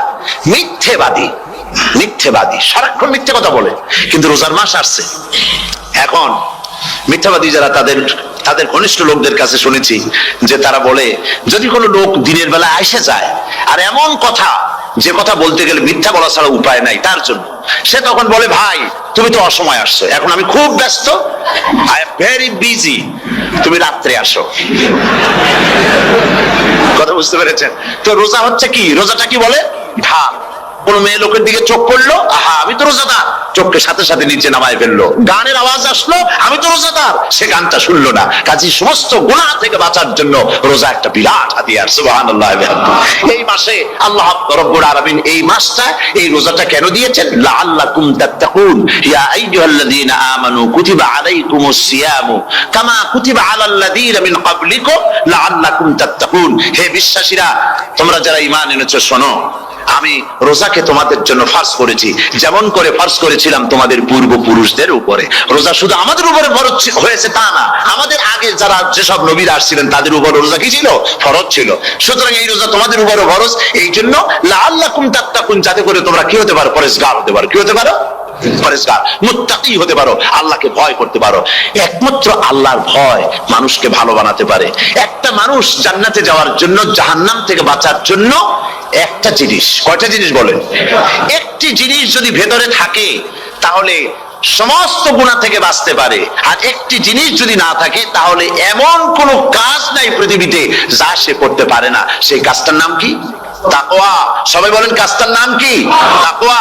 যদি ভেতরে আল্লাহ পাকের ভয় থাকে, রব্বুল আলামিন আমাকে দেখছেন, তিনি আমাকে শুনতেছেন, এই ভয় যদি অন্তঃকরণের ভিতরে থাকে তাহলে এই লোকটি কোনো গুনাহের কাজ করতে পারবে না, মিথ্যা বলতে পারবে না, ওজনে কম দিতে পারবে না, খাদ্যে ভেজাল দিতে পারবে না, শয়তানি বদমাশি করতে পারবে না। আর যদি এই জিনিসটির অভাব থাকে, যদি তাকওয়া না থাকে, তাহলে সমস্ত অন্যায় কাজ সে করতে পারবে। এই জন্য আল্লাহ রাব্বুল আলামিন বলেন, রোজা এই জন্য দান করেছে যাতে করে, রোজার মাস এই জন্য দিলাম, লাআল্লাকুম তাত্তাকুন, তোমাদের ভিতরে তাকওয়ার সৃষ্টি হয়। এই ওয়াজ আমি আপনাদের সামনে অনেকবার করেছি। হযরত ওমর রাদিয়াল্লাহু তাআলা আনহু রাতের বেলায় ঘুরতে ঘুরতে দেখেন এক বাড়িতে আলো জ্বলছে, শেষ রাত। এই রাত্রে বাড়িতে আলো জ্বলে কেন? ভাবলেন কোনো অসুখ বিসুখ হলো নাকি। তো উনি কাছে গেছেন, গিয়ে কান পেতে শুনতেছেন। বাড়ির মালিক বুড়ি তার যুবতী মেয়েকে ডেকে বলছে, মা ওঠো, তাড়াতাড়ি ওঠো। কেন? কয় যে সকাল তো হয়ে গেল, দুধ দই এনেছি, আমি দুধ এনে রাখছি, এখন তুমি পরিমাণ মতো সবটা পাত্রে পানি দিয়ে ভরে দাও, তাহলে ওজন বেশি হবে আর আমরা ভালো লাভ করতে পারবো। মেয়ে বলছে, মা তুমি বলো কি, এটা আমার দ্বারা সম্ভব না। কেন সম্ভব নয়? হযরত ওমর এক ফরমান জারি করেছেন, তিনি বলেছেন পানিতে, দুধের মধ্যে পানি মিশাতে নিষেধ করেছেন। তাছাড়া রাসূল করিম সাল্লাল্লাহু আলাইহি ওয়াসাল্লাম খাদ্যদ্রব্যে ভেজাল দিতে নিষেধ করেছেন। কাজী হযরত ওমরের এই নির্দেশকে আমি অমান্য করতে পারবো না। মা বলছে, দেখো ওমর এখন তো ঘুমাইতেছে, এত রাত্রে তিনি কি এখানে আসছেন নাকি আমাদের এই কারবার দেখতে? তুমি পানি মিশাও ইচ্ছে মতো। মেয়ে বলছে, মা হযরত ওমর ঘুমাতে পারেন, তার পুলিশেরা, তার গোয়েন্দা বিভাগের লোকেরা ঘুমাতে পারেন, হযরত ওমরের চোখকে ফাঁকি দেওয়া যাবে, হযরত ওমরের পুলিশকে ফাঁকি দেওয়া যেতে পারে, কিন্তু আল্লাহ রাব্বুল আলামিনের চোখকে ফাঁকি দেওয়া যাবে না। আমার পক্ষে সম্ভব নয়, আমি দুধে পানি মিশাতে পারবো না। হযরত ওমর রাদিয়াল্লাহু তাআলা চলে গেলেন, গিয়ে তার ছেলেকে ডেকে বললেন, ছেলে আমি তো এখন বুড়া হয়ে গেছি, আমার বিয়ের বয়স নাই, আমি একটা মেয়ের খোঁজ নিয়ে আসছি, যদি আমার বয়স থাকতো এই মেয়েটার আমি বিয়ে করতাম। সুবহানাল্লাহ, সুবহানাল্লাহ। এই মেয়েটা তুমি খোঁজ নাও, যদি বিয়ে না হয়ে থাকে তুমি প্রস্তাব দাও বিবাহের। কি সৌন্দর্য তিনি দেখলেন মেয়েটার মধ্যে, স্বাস্থ্য, রূপ, যৌবন, কি দেখলেন? তাকওয়া। জোরে বলেন না, কি দেখলেন? তাকওয়া। এই তাকওয়া তিনি দেখলেন। এই তাকওয়ার উপরে ভিত্তি করে আমিরুল মুমিনিন, অর্ধেকটা পৃথিবীর প্রেসিডেন্ট, খলিফাতুল মুসলিমিন, আমিরুল মুমিনিন হযরত ওমর তার ছেলের জন্য পুত্রবধূ করে তাকে ঘরে নিয়ে আসলেন। সুবহানাল্লাহ। ফায়দা কি হলো? ফায়দা এই হলো, এই মেয়ের গর্ভে যে মেয়ে হলো, সেই মেয়ের গর্ভে ফারুক সানি, হযরত ওমর ইবনে আব্দুল আজিজ রাহমাতুল্লাহ আলাইহির মতো ফারুক সানি আল্লাহ দান করে দিলেন। সুবহানাল্লাহ বিহামদি। এটার নাম হচ্ছে তাকওয়া। এই তাকওয়ার ব্যাপারে হযরত ওমর রাদিয়াল্লাহু তাআলা আনহু, তিনি হযরত কাব বিন উবাই রাদিয়াল্লাহু তাআলা আনহুকে জিজ্ঞেস করেছিলেন যে তাকওয়ার একটা ব্যাখ্যা আপনি কি আমাকে বলতে পারেন, তাকওয়ার ব্যাখ্যাটা কি? তিনি বলেন, হ্যাঁ পারি। কি ব্যাখ্যা? তিনি বলেন যে দেখুন, তাকওয়ার ব্যাখ্যা হচ্ছে এই যে সংকীর্ণ একটি রাস্তা, সরু ন্যারো একটা রোড, এই ন্যারো রোডের দুই দিকে আছে কাঁটাযুক্ত লতা পাতা। এই কাঁটাযুক্ত লতা পাতার মধ্য দিয়ে এই সরু রাস্তা দিয়ে আপনি যখন যাবেন তো কিভাবে যাবেন? হযরত ওমর বললেন, আমার জামা কাপড় এইভাবে খুব আটোসাটো করে আমরা যাব, যাতে করে গায়ের চামড়াও না ছেড়ে আমার জামাও যাতে না ছিঁড়ে যায়। হযরতে কাব বিন উবাই রাদিয়াল্লাহু তাআলা আনহু বলছেন, এটার নামই হচ্ছে তাকওয়া। এটার নাম কি? তাকওয়া, এটার নাম হচ্ছে তাকওয়া। দুনিয়ার অসংখ্য পাপের ভেতর থেকে আপনি চলে যাবেন, পাপ যেন আপনাকে স্পর্শ করতে না পারে, এটার নাম তাকওয়া। বাইন মাছ নিশ্চয়ই খেয়েছেন আপনারা, না লন্ডনে পাওয়া যায় না? পাওয়া যায়। এই বাইন মাছ যারা খেয়েছেন আপনারা, আমি জানি না আপনারা জানেন কিনা, বাইন মাছ কোথায় থাকে? পানিতে থাকে না কাদায় থাকে? মাশাআল্লাহ, বাইন মাছ থাকে কাদার মধ্যে। কিন্তু এই বাইন মাছ যারা ধরেছে তাদের মুখে শুনেছি আমি যে বাইন মাছ থাকে কাদায়, ওকে যখন ধরে টেনে বের করা হয় কাদার মধ্যে থেকে, এক ফোঁটা কাদা ওর গায়ে নাই। এই কলুষিত সমাজ, পাপে ভরপুর। গ্রেট ব্রিটেন, আমেরিকা, পাশ্চাত্য, আমাদের দেশ, সর্বত্র পাপ আর পাপ। এই পাপের মধ্যে বাইন মাছ শুধু খাইয়েন না, ওর কাছ থেকে শিক্ষাও গ্রহণ করেন। ও যেমন কাদার মধ্যে থাকে, কাদা ওর গায়ে লাগে না, আপনিও এই সমাজের মধ্যে আপনি আপনার কাজ চালিয়ে যান, পাপ যেন আপনাকে স্পর্শ না করে। আল্লাহ যেন পাপের থেকে আমাদের বাঁচান। আমরা বলি আমিন, সবাই বলেন আমিন। এটার নাম হচ্ছে তাকওয়া। আর তাকওয়া লম্বা জামায় তাকওয়া হয় না, লম্বা দাড়িতে তাকওয়া হয় না, পাগড়ি একটা বানলেই তাকওয়া হয় না। রাসূলুল্লাহ সাল্লাল্লাহু আলাইহি ওয়াসাল্লাম বলেছেন তাকওয়া হা হুনা, হা হুনা, হা হুনা, তিনবার বলেছেন, বুকের দিকে দেখায় বলেছেন তাকওয়া হা হুনা। তাকওয়া হচ্ছে এখানে। এর অর্থ এই নয় যে আমি দাড়িকে আমি ছোট করে দেখছি, জামাকে ছোট করে দেখছি, তা নয়। কিন্তু বলছি যে তাকওয়াটা হচ্ছে অন্তরের ভেতরে। এই অন্তরের ভেতর থেকেই এটার বহির প্রকাশ হতে হবে। আপনার কথায়, আপনার বলায়, আপনার ওঠায়, আপনার বসায়, আপনার চালচলনে, আপনার বিয়ে শাদীতে, আপনার ব্যবসা বাণিজ্যের সর্বত্র তাকওয়ার ছাপ প্রদর্শিত হতে হবে। তাহলেই আমার মধ্যে তাকওয়া এসেছে বলে প্রমাণ হবে। আর এটাই আল্লাহ পাক চান। রমজান মুবারকে তোমাদের মধ্যে তাকওয়া সৃষ্টি হোক। রোজা সম্পর্কে এই কথাগুলি আমি বলে নিলাম। প্রথম 10 দিন শুধু রহমত নাজিল হবে, দ্বিতীয় 10 দিনে আল্লাহ পাক শুধু মাফ করতে থাকবেন, আর তৃতীয় 10 দিনে আল্লাহ পাক জাহান্নাম থেকে মুক্ত করে দিবেন। সুবহানাল্লাহ। রমজানে মক্কা শরীফে, মদিনা শরীফে ছোট্ট একটা বাচ্চাও ঘুমায় না। অন্তত 5-7 বছর, 8-10 বছর বয়স হয়ে গেছে এরকম বাচ্চা সারা রাত্রে 1 সেকেন্ডের মধ্যে ঘুমায় না। সমস্ত লোক জাগে, ফজরের নামাজ পড়তে গিয়ে ঘুমায়, সব সমানে 2 হাতে নেকি কামাই করে। নেকি কামাইয়ের মৌসুমে বাহার। রমজান হচ্ছে নেকি কামাইয়ের বসন্তকাল। আপনারা যেন খবরদার মিস করবেন না, মিস করবেন না, খবরদার। এই মাসটা পুরোপুরি কাজে লাগাবার জন্য মায়েরা, আমার মায়েরা, বোনেরা, মেহেরবানি করে এই মাসটা কাজে লাগাবেন। গীবত গাইবেন না, রাগারাগি করবেন না, ঝগড়াঝাড়ি করবেন না, মিথ্যা কথা বলবেন না, তেলাওয়াত, জিকির, আজগার। আর পুরুষেরাও এই জিকির আজগারের মধ্যে, মানুষকে ভালো কাজের আদেশ করার মধ্যে যা আজকে আল্লাহ আমার দিয়ে বলাইলেন, এই কাজগুলি আমি এবং আপনারা সবাই যেন আমল করতে পারি। আল্লাহ তৌফিক দান করুন। যে ব্যক্তি তওবা করে আল্লাহর পথে চলে, নেক আমল করে, পেছনের জীবনের দোষ ত্রুটি যা করেছেন সবগুলির বদলে আল্লাহ রব্বুল আলামিন নেকি লিখে দিবেন। জোরে বলেন সুবহানাল্লাহ। তার মানে হচ্ছে জীবনে যত অপরাধ করেছিল, তওবা করে যখন ভালো কাজ করবে, আর পেছনের কথাগুলি যখন মনে করবে গভীর রাত্রে, আল্লাহ আমি এই ধরনের পাপ করেছিলাম, চুরি করেছি, ডাকাতি করেছি, জেনা করেছি, মদ খেয়েছি, মিথ্যা কথা বলেছি, এই সব কথা বলে যত অনুশোচনা করবে আর অনুতপ্ত হবে, চোখ দিয়া যত পানি পড়বে, নতুন নতুন করে তার আমল নামে আল্লাহ নেকি লিখতে থাকবেন। জোরে বলেন সুবহানাল্লাহ। রব্বুল আলামিন তার বান্দাকে এত ভালোবাসেন, একজন সাহাবী কতগুলি পাখির বাচ্চা নিয়ে রাসূলের কাছে হাজির হয়েছেন। আল্লাহর নবী বলেন, এই পাখির বাচ্চাগুলি আনলা কেন? সাহাবী বলেন, হুজুর এই পাখির বাসাটা ভেঙে গিয়েছিল, বাচ্চাগুলি যখন ধরলাম ওর মা আমার মাথার উপরে ঠোকরাতে লাগলো, সে নিজের জীবনের মায়াকে উপেক্ষা করে বাচ্চাগুলিকে হেফাজত করার জন্য আমার উপরে ঝাঁপিয়ে পড়লো। আমি নিয়ে এসেছি এখানে, এই দেখুন ঘরের মধ্যে ঢুকেছে, এখানে ওই পাখিটা এসেছে। আমি রাসূলকে দেখাতে এলাম প্রাণী জগতে মায়ের সন্তানের প্রতি কত মায়া, সেটা দেখাতে এলাম। আল্লাহর নবী বলেন, ও সাহাবী, প্রাণী জগতে সন্তানের প্রতি মায়ের কতটুকু মহব্বত তুমি তাই আমাকে দেখাতে এসেছো। শোনো, এই প্রাণী জগতে সন্তানের প্রতি মায়ের যত মহব্বত, তার চাইতে লক্ষ কোটি গুণে বেশি মহব্বত বান্দার প্রতি আল্লাহ রব্বুল আলামিনের। মহব্বত কি? করুণাকে, রহমতকে, ভালোবাসাকে 100 ভাগ করা হয়েছে। 100 ভাগ করে 99 ভাগ আল্লাহ নিজের কাছে রেখেছেন, আর একটা ভাগ তামাম পৃথিবীর প্রাণী জগতে আল্লাহ ছড়াই দিয়েছেন। একটা ভাগ দিয়েছেন সারা দুনিয়ার প্রাণী জগৎ। সেই একটা ভাগে এই শত সহস্র কোটি প্রাণীর মধ্যে যেটুকুন আমরা পাইছি, এতটুকুন মহব্বতে সন্তানের জন্য কলিজায়, সন্তানের কোনো অকল্যাণ হলে কলিজায় পানি থাকে না, সন্তানের কোনো অসুবিধা হলে বা মা বাপের কষ্ট হলে বা কারো কোনো কষ্ট হলে আমরা এই ধরনের আমাদের অবস্থার সৃষ্টি হয়ে যায়। 1 ভাগ তামাম পৃথিবীর সমস্ত প্রাণী জগতে ছড়ায় দেওয়ার পর আমাদের অবস্থা যদি এই হয়, তাহলে 99 ভাগ রহমত যার কাছে, বান্দার প্রতি তার মহব্বত কতখানি। আমার বন্ধুগণ, রাসূল পাক সাল্লাল্লাহু আলাইহি ওয়াসাল্লাম বলেছেন, ও সাহাবীরা, একজন লোক উটের পৃষ্ঠে যাচ্ছিল কোথাও, উটের পৃষ্ঠে তার খাবার আছে, পানিও আছে। যেতে যেতে মরুদ্যানের মধ্যে সে বিশ্রাম করলো। ঘুমের থেকে জেগে দেখে উট নাই, খাবার নাই, পানিও নাই। বড় লোকটা কেমন পেরেশান হয়। সাহাবীরা বলেন, হুজুর, উট হচ্ছে মরুভূমির জাহাজ, উট হারায় গেছে, টাকা পয়সা যা ছিল, খাদ্য খাবার ছিল, সব চলে গেছে, এর থেকে পেরেশানি তো আর কিছুই হয় না।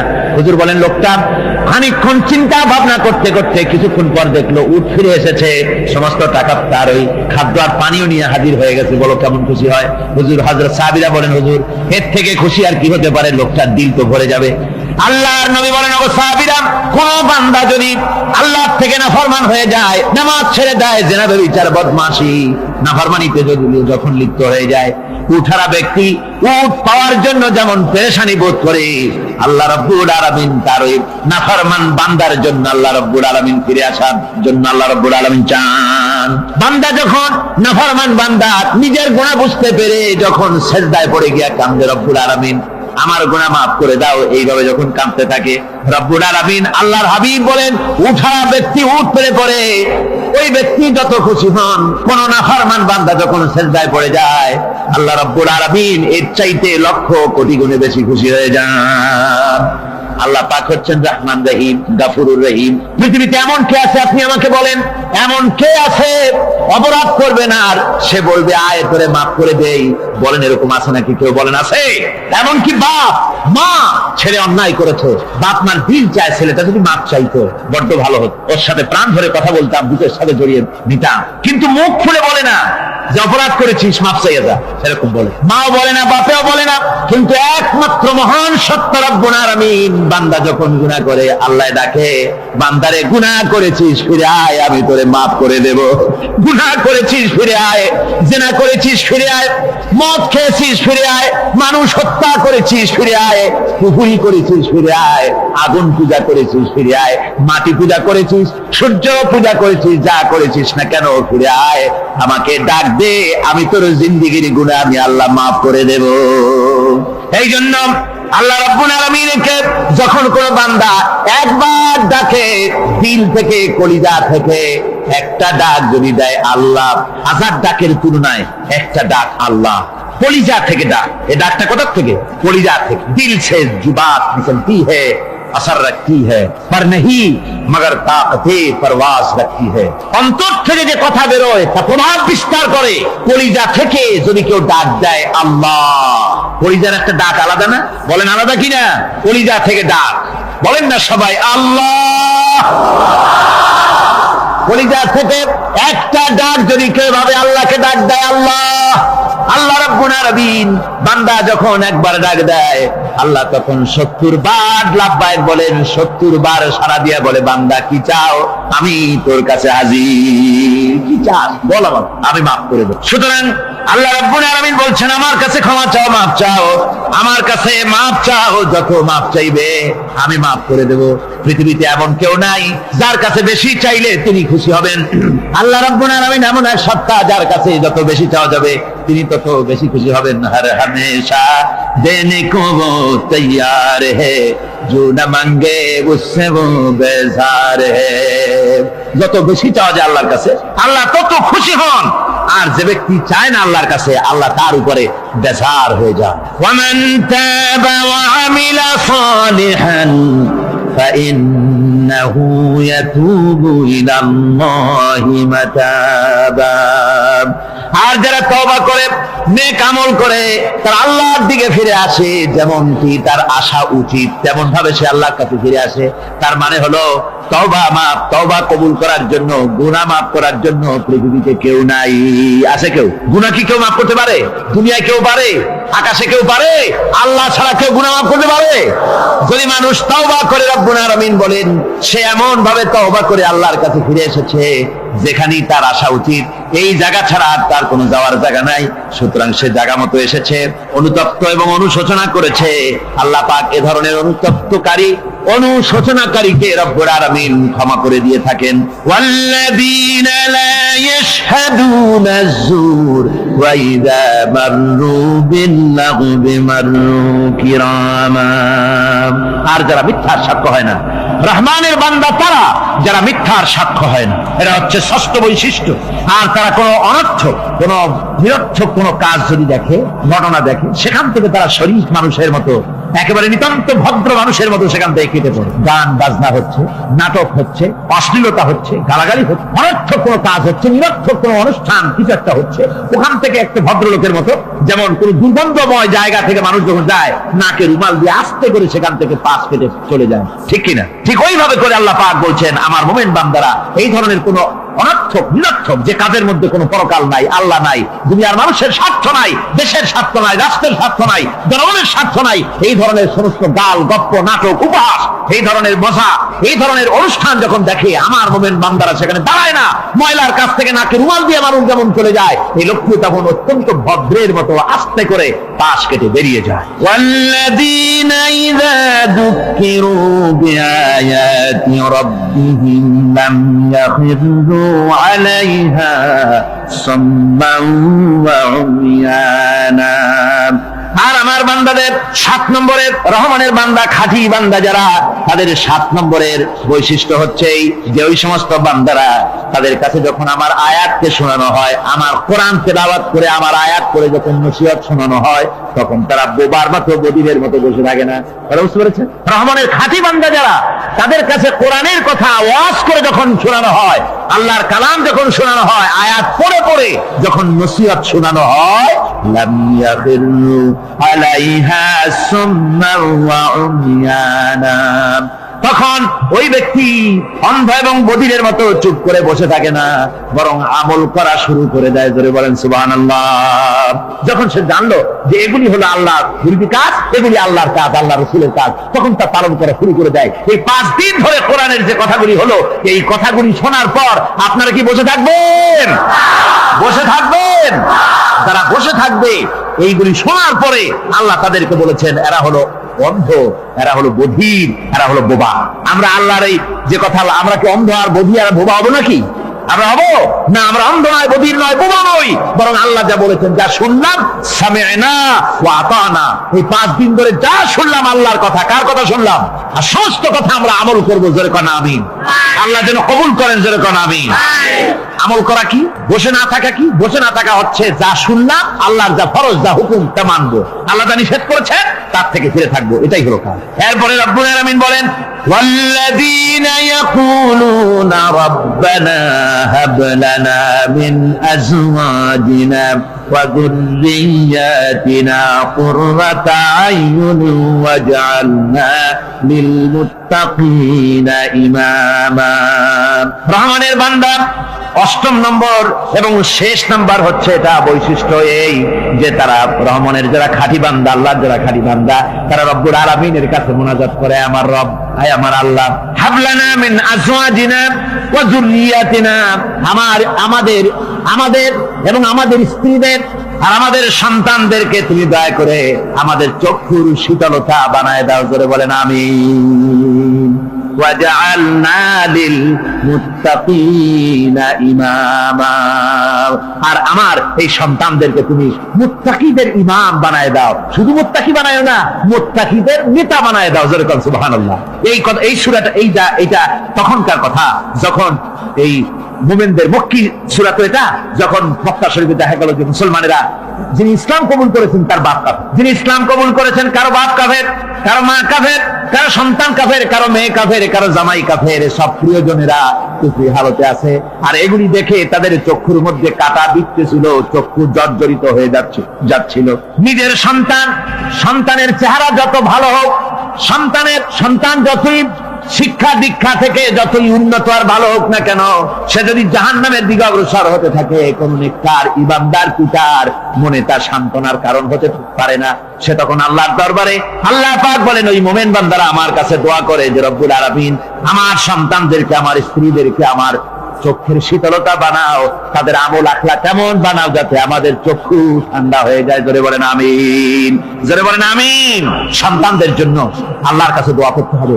আপনারা দেখেন চোখের সামনে দেখতে পাচ্ছেন সন্তান সিনেমায় যাচ্ছে, সন্তান নামাজ পড়ে না, সন্তান রোজা রাখে না, সন্তান মানুষের তৈরি করা মতাদর্শের পেছনে স্লোগান দিচ্ছে, দৌড়াচ্ছে, আর আপনি পিতা হয়ে তাকে ঠেকাচ্ছেন না। ওই ছেলে তো জাহান্নামে যাচ্ছে, আপনার দরদ হওয়া উচিত, ওই ছেলেকে ফিরানো দরকার আর আল্লাহর কাছে দোয়া করাবে। আমার বন্ধুগণ, দোয়া আল্লাহ নিজেই শিখাই দিচ্ছেন, দোয়া করো।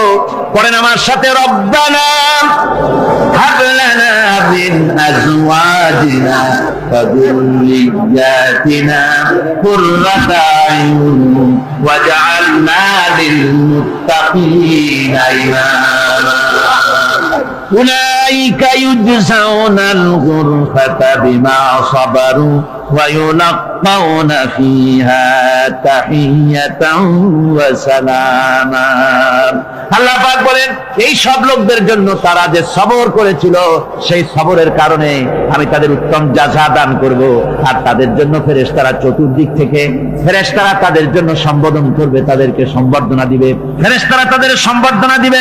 ওয়াল মালাইকাতু ইয়াদখুলুনা আলাইহিম মিন কুল্লি বাবিন সালামুন আলাইকুম বিমা সাবারতুম ফানি'মা উকবাদ-দার।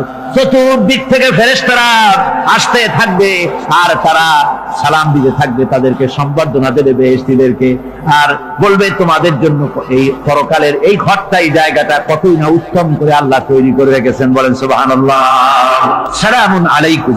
আল্লাহ বলছেন, উলাইকা ইউজসাউনাল গুরফাতা বিমা সাবারু। তোমরা যে সবর এখতিয়ার করেছিলে, সেজন্য আজকে তোমাদের জন্য আমি এই বিরাট নিয়ামত তোমাদের জন্য রেখেছি। দিনকে চালু করতে গেলে, ইসলামী আন্দোলন করতে গেলে বিপদ আসে, আর সেই বিপদে সবর এখতিয়ার করতে হয়। কত ভয় আসে, লোভ আসে, কত কিছু আসে। এগুলিকে উপেক্ষা করে যারা ইসলামী আন্দোলনের জন্য নফসের খায়েশকে, আরামকে হারাম করে দিয়ে আন্দোলনে যারা ঝাঁপিয়ে পড়তে পারে, তাদের জন্য আল্লাহ পাক এই সমস্ত নিয়ামত রেখে দিয়েছেন। কুল মা ইয়াবাউ বিকুম রাব্বি লাউলা দুআউকুম ফাকাদ কাযাবতুম ফাসাউফা ইয়াকুনু লিজামা। ও নবী, আপনি এদেরকে বলেন, আপনি এই লোকগুলিকে বলেন যে তোমাদের ব্যাপারে আল্লাহর কি প্রয়োজন পড়েছে যদি তোমরা আল্লাহকে নাই ডাকো, আল্লাহর কাছে যদি দোয়া না করো, যদি হাত না পাতো, আল্লাহ কি যদি না ডাকো, তাহলে তোমাদের যদি আল্লাহর দরকার, ফাকাদ কাযাবতুম, তোমরা তো অস্বীকার করে চলছো। ফাসাউফা ইয়াকুনু লিজামা, খুব তাড়াতাড়ি করে তোমরা বুঝতে পারবে, এমন অবস্থা, এমন আযাব আসবে যে তখন তোমাদের প্রাণ বাঁচানোই দায় হয়ে পড়বে।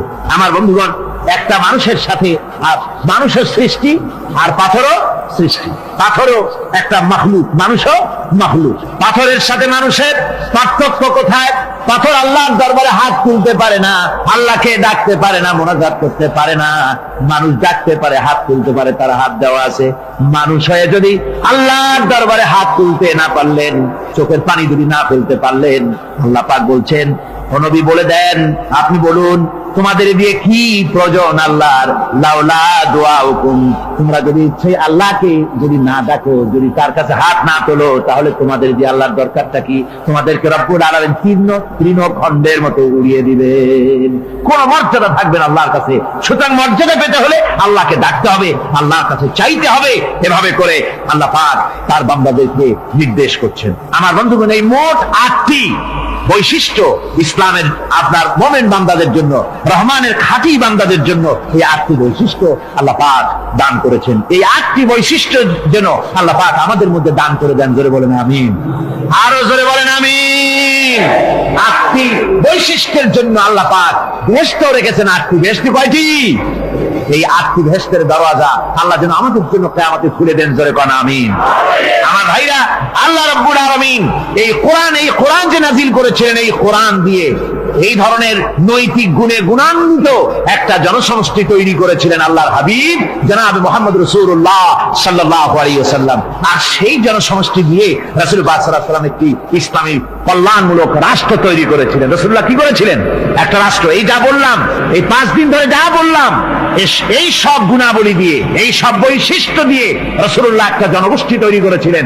সেই জনগোষ্ঠী নিয়ে মক্কি জিন্দেগি থেকে রাসূলুল্লাহ মদিনায় আসলেন। আর মদিনায় এসে রাসূলুল্লাহ এখন রাষ্ট্রপ্রধান হয়ে গেলেন। কি হয়ে গেলেন? রাষ্ট্রপ্রধান, প্রেসিডেন্ট হয়ে গেলেন। রাসূলুল্লাহ আজকে প্রেসিডেন্ট, রাষ্ট্র হলো, আর কোরআন দিলেন সংবিধান হিসেবে, শাসনতন্ত্র হিসেবে। আল্লাহর নবী বললেন, আজকে আমি দেশবাসীকে এমন একটা কনস্টিটিউশন, এমন একটি সংবিধান দেশবাসীকে আমি দিলাম, যেই সংবিধানের বদৌলতে সমাজে আর চুরি থাকবে না, ডাকাতি থাকবে না, জেনা থাকবে না, ব্যভিচার থাকবে না। এর বদৌলতে মানুষ এখন দরজা খুলে ঘুমাতে পারবে, আর কোনো অশান্তি থাকবে না, চুরি হবে না, ডাকাতি হবে না, নারী ধর্ষণ হবে না, হত্যা হবে না, আরামের জমিন হয়ে যাবে, আর মানুষ শান্তিতে বসবাস করতে পারবে। হুজুর বললেন, খায়রুল কুরুনি কারনি, সর্বশ্রেষ্ঠ যুগ হচ্ছে আমার যুগ। আমার বন্ধুগণ, কোরআনের সমাজই ছিল পৃথিবীর সর্বশ্রেষ্ঠ সমাজ। সেই সমাজ ব্যবস্থাকে আমরা ভুলে গিয়েছি। আজকে সমাজতন্ত্র ব্যর্থ হলো কেন? কমিউনিজম ব্যর্থ হলো কেন? ব্যর্থ হওয়ার একমাত্র কারণ হলো তারা মানুষকে খেতে দিতে পারে নাই, পড়তে দিতে পারে নাই। পুঁজিবাদও ব্যর্থ, সমাজতন্ত্র ব্যর্থ। আসলে ওরা বলেছে আমরা সবাইকে সমান করে দেব, খাইতে দেব, পড়তে দেব, কাপড় দেব, চোপড় দেব, ওষুধ দেব, তোমাদের মৌলিক অধিকার, মৌলিক প্রয়োজন মিটাবো, এগুলি সব তারা বলেছে। কিন্তু মৌলিক প্রয়োজন মিটাতে পারে নাই। 70 বছর যেতে পারল না, বিদায় হয়ে গিয়েছে। মৌলিক প্রয়োজন মিটাতে পারে শুধুমাত্র কোরআন। কে মিটাতে পারে? জোরে বলেন, কে পারে? কোরআন পারে মানুষের মৌলিক প্রয়োজন মিটাতে। তাই কোরআনে কারীমকে আল্লাহ রাব্বুল আলামিন অবতীর্ণ করলেন, আর কোরআন দিয়ে রাসূল পাক সাল্লাল্লাহু আলাইহি ওয়াসাল্লাম একটা সমাজ তৈরি করলেন, এমন সমাজ যেখানে রাষ্ট্রপ্রধানের পেট ফুলে উঠলো না খাইয়া, রাষ্ট্রপ্রধানের বিরাট বিল্ডিং উঠলো না, বিদেশে টাকা জমা হলো না। আজকে আমরা দেখি পৃথিবীতে কত জায়গায় রাষ্ট্রপ্রধান নিজের ছেলেবেলে নাই, হাওলাত করা ছেলে একটা, তাও যদি এত টাকা পয়সা বিদেশে জমা করে, তাহলে মানুষেরা মন্তব্য করে যদি নিজের ছেলে থাকতো তাহলে তো গোটা বাংলাদেশ বিদেশি ব্যাংকে জমা দিয়ে দিত। ইসলাম পৃথিবীতে এসেছে মানুষকে এমন এক শান্তির বিধান দিতে। রাষ্ট্রপ্রধান মুহাম্মদ রাসূলুল্লাহ সাল্লাল্লাহু আলাইহি ওয়াসাল্লাম, মানুষ খাবার পেয়েছে, দরজা খুলে ঘুমাবার সুযোগ পেয়েছে। আজ হযরত আবু হুরায়রা রাদিয়াল্লাহু তাআলা আনহু বলেন, আমি রাসূলুল্লাহর কাছে গেলাম, হুজুরকে গিয়ে সালাম করলাম। আল্লাহর নবী সালামের জবাব দিলেন, কিন্তু দেখতে পেলাম মুখ নড়ে, আওয়াজ বেরোলো না। কারণ কি? কাছে গিয়ে দেখি নবীজি ক্ষুধার যন্ত্রণায় কথা বলতেছেন, আওয়াজ বেরোতেছে না।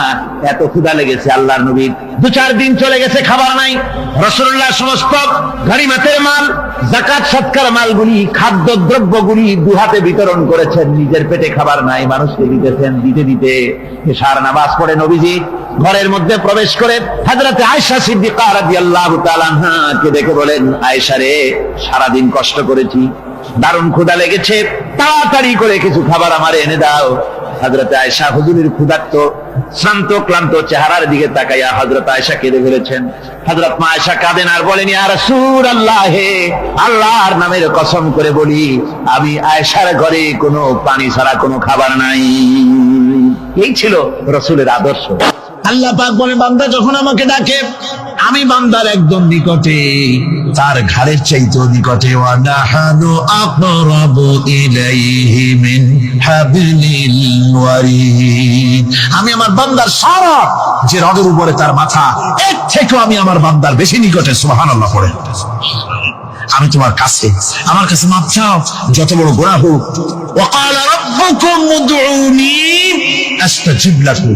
তোমার প্রভু তোমাকে ডেকে বলেছে, আমাকে ডাকো, আমি মাফ করে দেব। সুবহানাল্লাহ।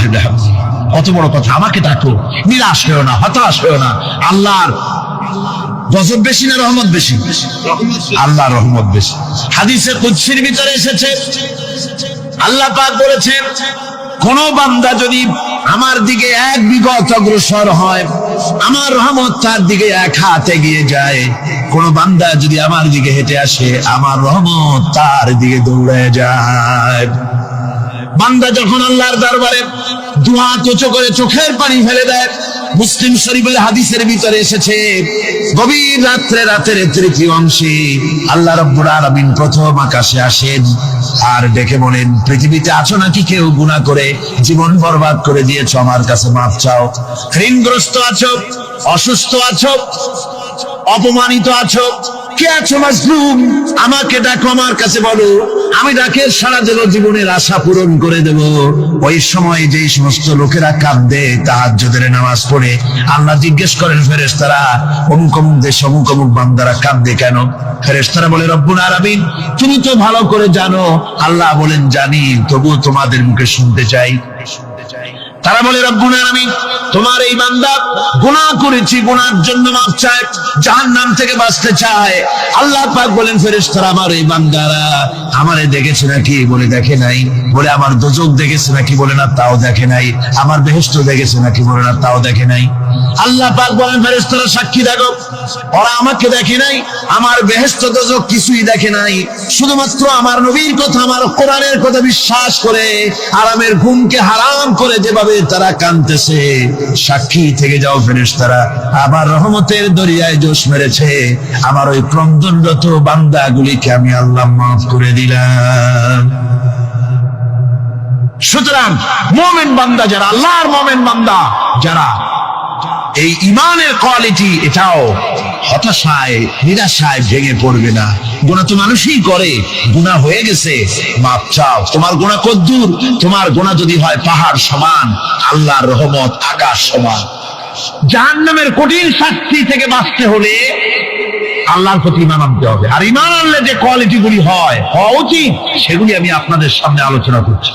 এরপর আরেকটি কোয়ালিটি হবে মুমিনের, তা হলো কঠোর কঠিন বিপদে অবিচল থাকবে, বিপদে ভেঙে পড়বে না। বিপদ আপদ শত্রুতা ক্ষয় ক্ষতি যা কিছু হয় সবই আল্লাহর পক্ষ থেকে, এটা মেনে নিতে হবে এবং ধৈর্য ধারণ করতে হবে। বিপদ মুসিবত শুধু উম্মতের জন্য নয়, দুনিয়ার সমস্ত নবীদের বিপদ এসেছে, হয় নাই? নবীদের বিপদ আসে নাই? কোরআনে কারীম থেকে শুনুন, আল্লাহ রাব্বুল আলামিন বলেন ওয়া কাযালিকা জাআলনা লিকুল্লি নাবিয়্যিন আদুওয়াম মিনাল মুজরিমিন। আল্লাহ পাক বলেন এমনি করে আমি সকল নবীদের শত্রু বানিয়ে দিয়েছি সব পাপিষ্ঠ আর অপরাধ প্রবণ লোকদেরকে। প্রত্যেক যুগে নবীদের শত্রু ছিল, প্রত্যেক যুগে নবীদের কি ছিল? শত্রু ছিল। সে শত্রু কারা ছিল? আল্লাহ পাক বলছেন নবীদের শত্রু ছিল পাপিষ্ঠ আর অপরাধ প্রবণ লোক, এরাই ছিল নবীদের দুশমন। রাসূলগণের অবস্থা যদি এই হয় তাহলে তার উম্মত, ওই দিনের ধারক বাহক যারা, তাদের বুঝি বিপদ আপদ হবে না নাকি? হবে কিনা? তো ইসলামের বিরোধিতা যারা করে, কোরআনের পরিভাষায় বলা হয়েছে ইসলামের দুশমন, নবীদের দুশমন। দুনিয়ার সব পাপিষ্ঠ আর অপরাধ প্রবণ লোকেরাই ইসলামের দুশমন হয়, নবীদের দুশমন হয়। আজও দেখেন, আজও তাকিয়ে দেখেন ইসলামী আন্দোলনের বিরোধিতা যারা করে তারা পাপিষ্ঠ চরিত্রের কিনা তাকায় দেখেন, খুঁজে দেখেন, সর্বত্র খুঁজে দেখুন, খুঁজে দেখুন যারা ইসলামী আন্দোলনের বিরোধিতা করে, যারা ইসলামকে মিটিয়ে দেওয়ার চেষ্টা করতেছে, যারা ইসলামকে মৌলবাদ বলে, ইসলামকে সাম্প্রদায়িক বলে। কোরআনে কারীমের কথা কত স্পষ্ট যে নবীদের দুশমন হয়, ইসলামের দুশমন হয় মুজরিম লোকেরা, অপরাধ প্রবণ আর পাপিষ্ঠ লোকেরা। আজও আমরা দেখতে পাই এই শ্রেণীর লোকেরা পাপিষ্ঠ এবং সবচাইতে সমাজের নিকৃষ্ট ধরনের চরিত্রহীন লোক। নামাজ নাই। আপনি খুঁজে দেখেন ইসলামী আন্দোলনের বিরোধিতা যারা করছে, যারা নেতৃত্ব দিচ্ছে, নামাজ নাই, রোজা নাই, চরিত্র নাই, হজ নাই, যাকাত নাই, মদ, জুয়া, জেনা, ব্যভিচার ইত্যাদিতে লিপ্ত। চেহারা দেখলে ছেলেপেলেরা 2 গ্লাস পানি খায় ভরস ওঠে। কথা ঠিক কিনা কয়? এই হলো অবস্থা। মারে কেন? মুমিনদেরকে, পয়গম্বরদেরকে, সাহাবীদেরকে এবং ঈমানদারদেরকে মারে কেন? তার কারণ হচ্ছে আল্লাহ রাব্বুল আলামিন বলেছেন ওয়া মা নাকামু মিনহুম ইল্লা আইয়ুমিনু বিল্লাহিল আজিজিল হামিদ। কাফিররা ঈমানদার লোকদেরকে অন্য কোন অপরাধী নির্যাতন চালায় না, নির্যাতন চালায় শুধু এই কারণে যেহেতু মুমিন লোকেরা পরাক্রমশালী, আল্লাহ রাব্বুল আলামিনের দ্বীনকে কায়েম করতে চায়, তার উপরে ঈমান এনেছে, এই কারণেই তারা মারে। ঠিক কিনা কন? যুগে যুগে নবীদের উপরে, সাহাবীদের উপরে যে অত্যাচার হয়েছে, সে অত্যাচার এই কারণেই হয়েছে, অন্য কোনো কারণে নয়। এই কঠিন বিপদে অবিচলতা এবং ধৈর্যের দৃষ্টান্ত নবীগণ পেশ করেছেন পৃথিবীর বুকে। আমরা দেখেছি ইব্রাহিম আলাইহিস সালামকে আগুনে ফালানো হয়েছে, আছে না কোরআন শরীফে? আমি কিন্তু গল্প করতেছি না, সব কোরআনের কথা। কিসের কথা? ইব্রাহিম আলাইহিস সালামকে আগুনে ফালানো হচ্ছে। অপরাধ কি? অপরাধ হচ্ছে হযরত ইব্রাহিম আলাইহিস সালাম দাওয়াত দিয়েছেন লা ইলাহা ইল্লাল্লাহ, জোরে পড়েন লা ইলাহা ইল্লাল্লাহ, লা ইলাহা লা ইলাহা ইল্লাল্লাহ মুহাম্মাদুর রাসূলুল্লাহ। হযরত ইব্রাহিম আলাইহিস সালাম দ্বীনের দাওয়াত দিয়েছেন, এক আল্লাহর দাওয়াত দিয়েছেন, ঈমানের দাওয়াত দিয়েছেন। আর কোন অপরাধ ছিল না, নমরুদ সহ্য করতে পারলো না। কোরআনে কারীমের মধ্যে সব কথাগুলি আল্লাহ পাক এই জন্য বিধৃত করেছেন, এই জন্য কোরআনে কারীমের মধ্যে সব কথা উঠায় দিয়েছেন, যাতে করে মুমিনেরা বিপদ আসলে পরে যেন ঘাবড়ে না যায়। ইব্রাহিম আলাইহিস সালামকে আগুনে ফেলানো হচ্ছে, ফেরেশতা বলছে ইব্রাহিম তোমারে আগুনে ফেলায় দেওয়া হতেছে, আমার কাছে সাহায্য চাও, আমার কাছে ক্ষমতা আছে, আগুনগুলো উঠায় নমরুদের বংশ জ্বালায় দেব। হযরত ইব্রাহিম ফেরেশতার কাছে সাহায্য চাইছিলেন নাকি? তিনি বললেন ফেরেশতা তোমার কাছে সাহায্য কেন চাইবো, আমি তো এমন কোন অন্ধ আল্লাহর ইবাদত করি না যেই অন্ধ স্রষ্টা তার গোলামের দুঃখ দুর্দশা না দেখেন, আমি তোমার কাছে সাহায্য চাইবো না। হযরত ইব্রাহিম আলাইহিস সালাম পাশ করলেন। কি বলেন, পাশ করছেন না? ঈমানের পরীক্ষায় পাশ। আগুনের মধ্যে হযরত ইব্রাহিমকে যখন ফেলানো হচ্ছে, রব্বুল আলামিন আগুনের প্রতি নোটিশ করে দিলেন, ইয়া নারু কুনি বারদাও ওয়া সালামান আলা ইব্রাহিম। আগুন আমার ইব্রাহিমের জন্য শান্তিদায়ক, ঠান্ডা হয়ে যা। এখন কি আর আগুনের বাপের ক্ষমতা আছে ইব্রাহিমের পোড়ানো? আর ক্ষমতা নাই। আমার বন্ধুগণ, ইব্রাহিম আগুনের ভিতরে আরামে বসা আছেন, আর ওদিকে নমরুদ বসে বসে দেখতেছে দূর থেকে। ইব্রাহিম তো জ্বলে না, গায়ের মধ্যে আগুন জ্বলে গেল। ডাক দিয়ে কয়, আগুন তোর হলো কি? কেন জ্বালাইতে পারিস না আমার দুশমন রে? হলোটা কি তোর? তোর কি জ্বালানো শক্তি বন্ধ হয়ে গেল নাকি? আগুনের ভিতর থেকে জবাব এলো, নমরুদ রে আমার ভিতরে জ্বালানো শক্তি আছে কি নাই যদি প্রমাণ করতে চাও, টেস্ট করতে চাও, তুই নিজে আয়, তোরে শুদ্ধ তামাম দুনিয়া জ্বালাই দিতে পারি, ইব্রাহিমের এক গাছা পশমও জ্বালাই দিতে পারি না। তার কারণ হচ্ছে আমি হচ্ছি মাখলুক, আল্লাহ হচ্ছেন খালিক। আল্লাহ আমাকে বলেছেন না জ্বালাতে, তুমি 1000 বার বললেও আমি ইব্রাহিমকে জ্বালাইতে পারবো না। কোরআনে কারীমে ঘটনা বলে মুমিনদেরকে সাহস দেওয়া হচ্ছে, মুমিনেরা দ্বীনের কাজ করতে গিয়ে বিপদ আবাজ আসবে, ঈমানের দাবি হলো বিপদ আসবে, আর বিপদ আসলে ঘাবড়ায় যেও না, মুসিবতে পড়ে চিন্তায় পেরেশানে হয়রান হয়ে যেও না। বিশ্বকবি আল্লামা ইকবাল কি সুন্দর করে বলেছেন, আজ ভি হো জু ইব্রাহিম কা ইমা पैदा आग कर सकती है एक अंदाज गुलिस्तां पैदा। ইব্রাহিমের ঈমান যদি আজিও কোথাও হয় বিদ্যমান, করতে পারেন অগ্নিকুণ্ডে খুবসুরত এক গুলিস্তান। আজও যদি আগুনের ভিতরে কোন নমরুদ কোন ইব্রাহিমকে যদি ফেলে দেয়, আল্লাহ রাব্বুল আলামিন আজও আগুনকে ফুলের বাগান বানায়া দিবেন। সুবহানাল্লাহ। ভয় পাওয়ার কারণ নাই, চিন্তা করার কোনো কারণ নাই। আমার বন্ধুগণ, হযরতে হুদ আলাইহিস সালামকে যখন সমাজের লোকেরা, রাষ্ট্রের লোকেরা ঘিরে ফেলে দিল, সমাজ শক্তি, রাষ্ট্র শক্তি যখন তাকে ঘিরে ফেলে দিল, ষড়যন্ত্রের পাহাড় তুলে দিল, তারে মেরে ফেলে দিবে, হযরত হুদ দেশ থেকে তা পালায় গেলেন না, ভয় পেলেন না। হযরতে হুদ আলাইহিস সালাম বললেন, কোরআনে কারীমে হযরত হুদের কথা কোট করা হলো, ফাকিদুনি জামিআন সুম্মা লা তুনজিরুন। সম্মিলিতভাবে ষড়যন্ত্র করো আমার বিরুদ্ধে, সবাই মিলে ষড়যন্ত্র করো, সুম্মা লা তুনজিরুন, আর আমাকে এতটুকু অবকাশ তোমরা দিও না।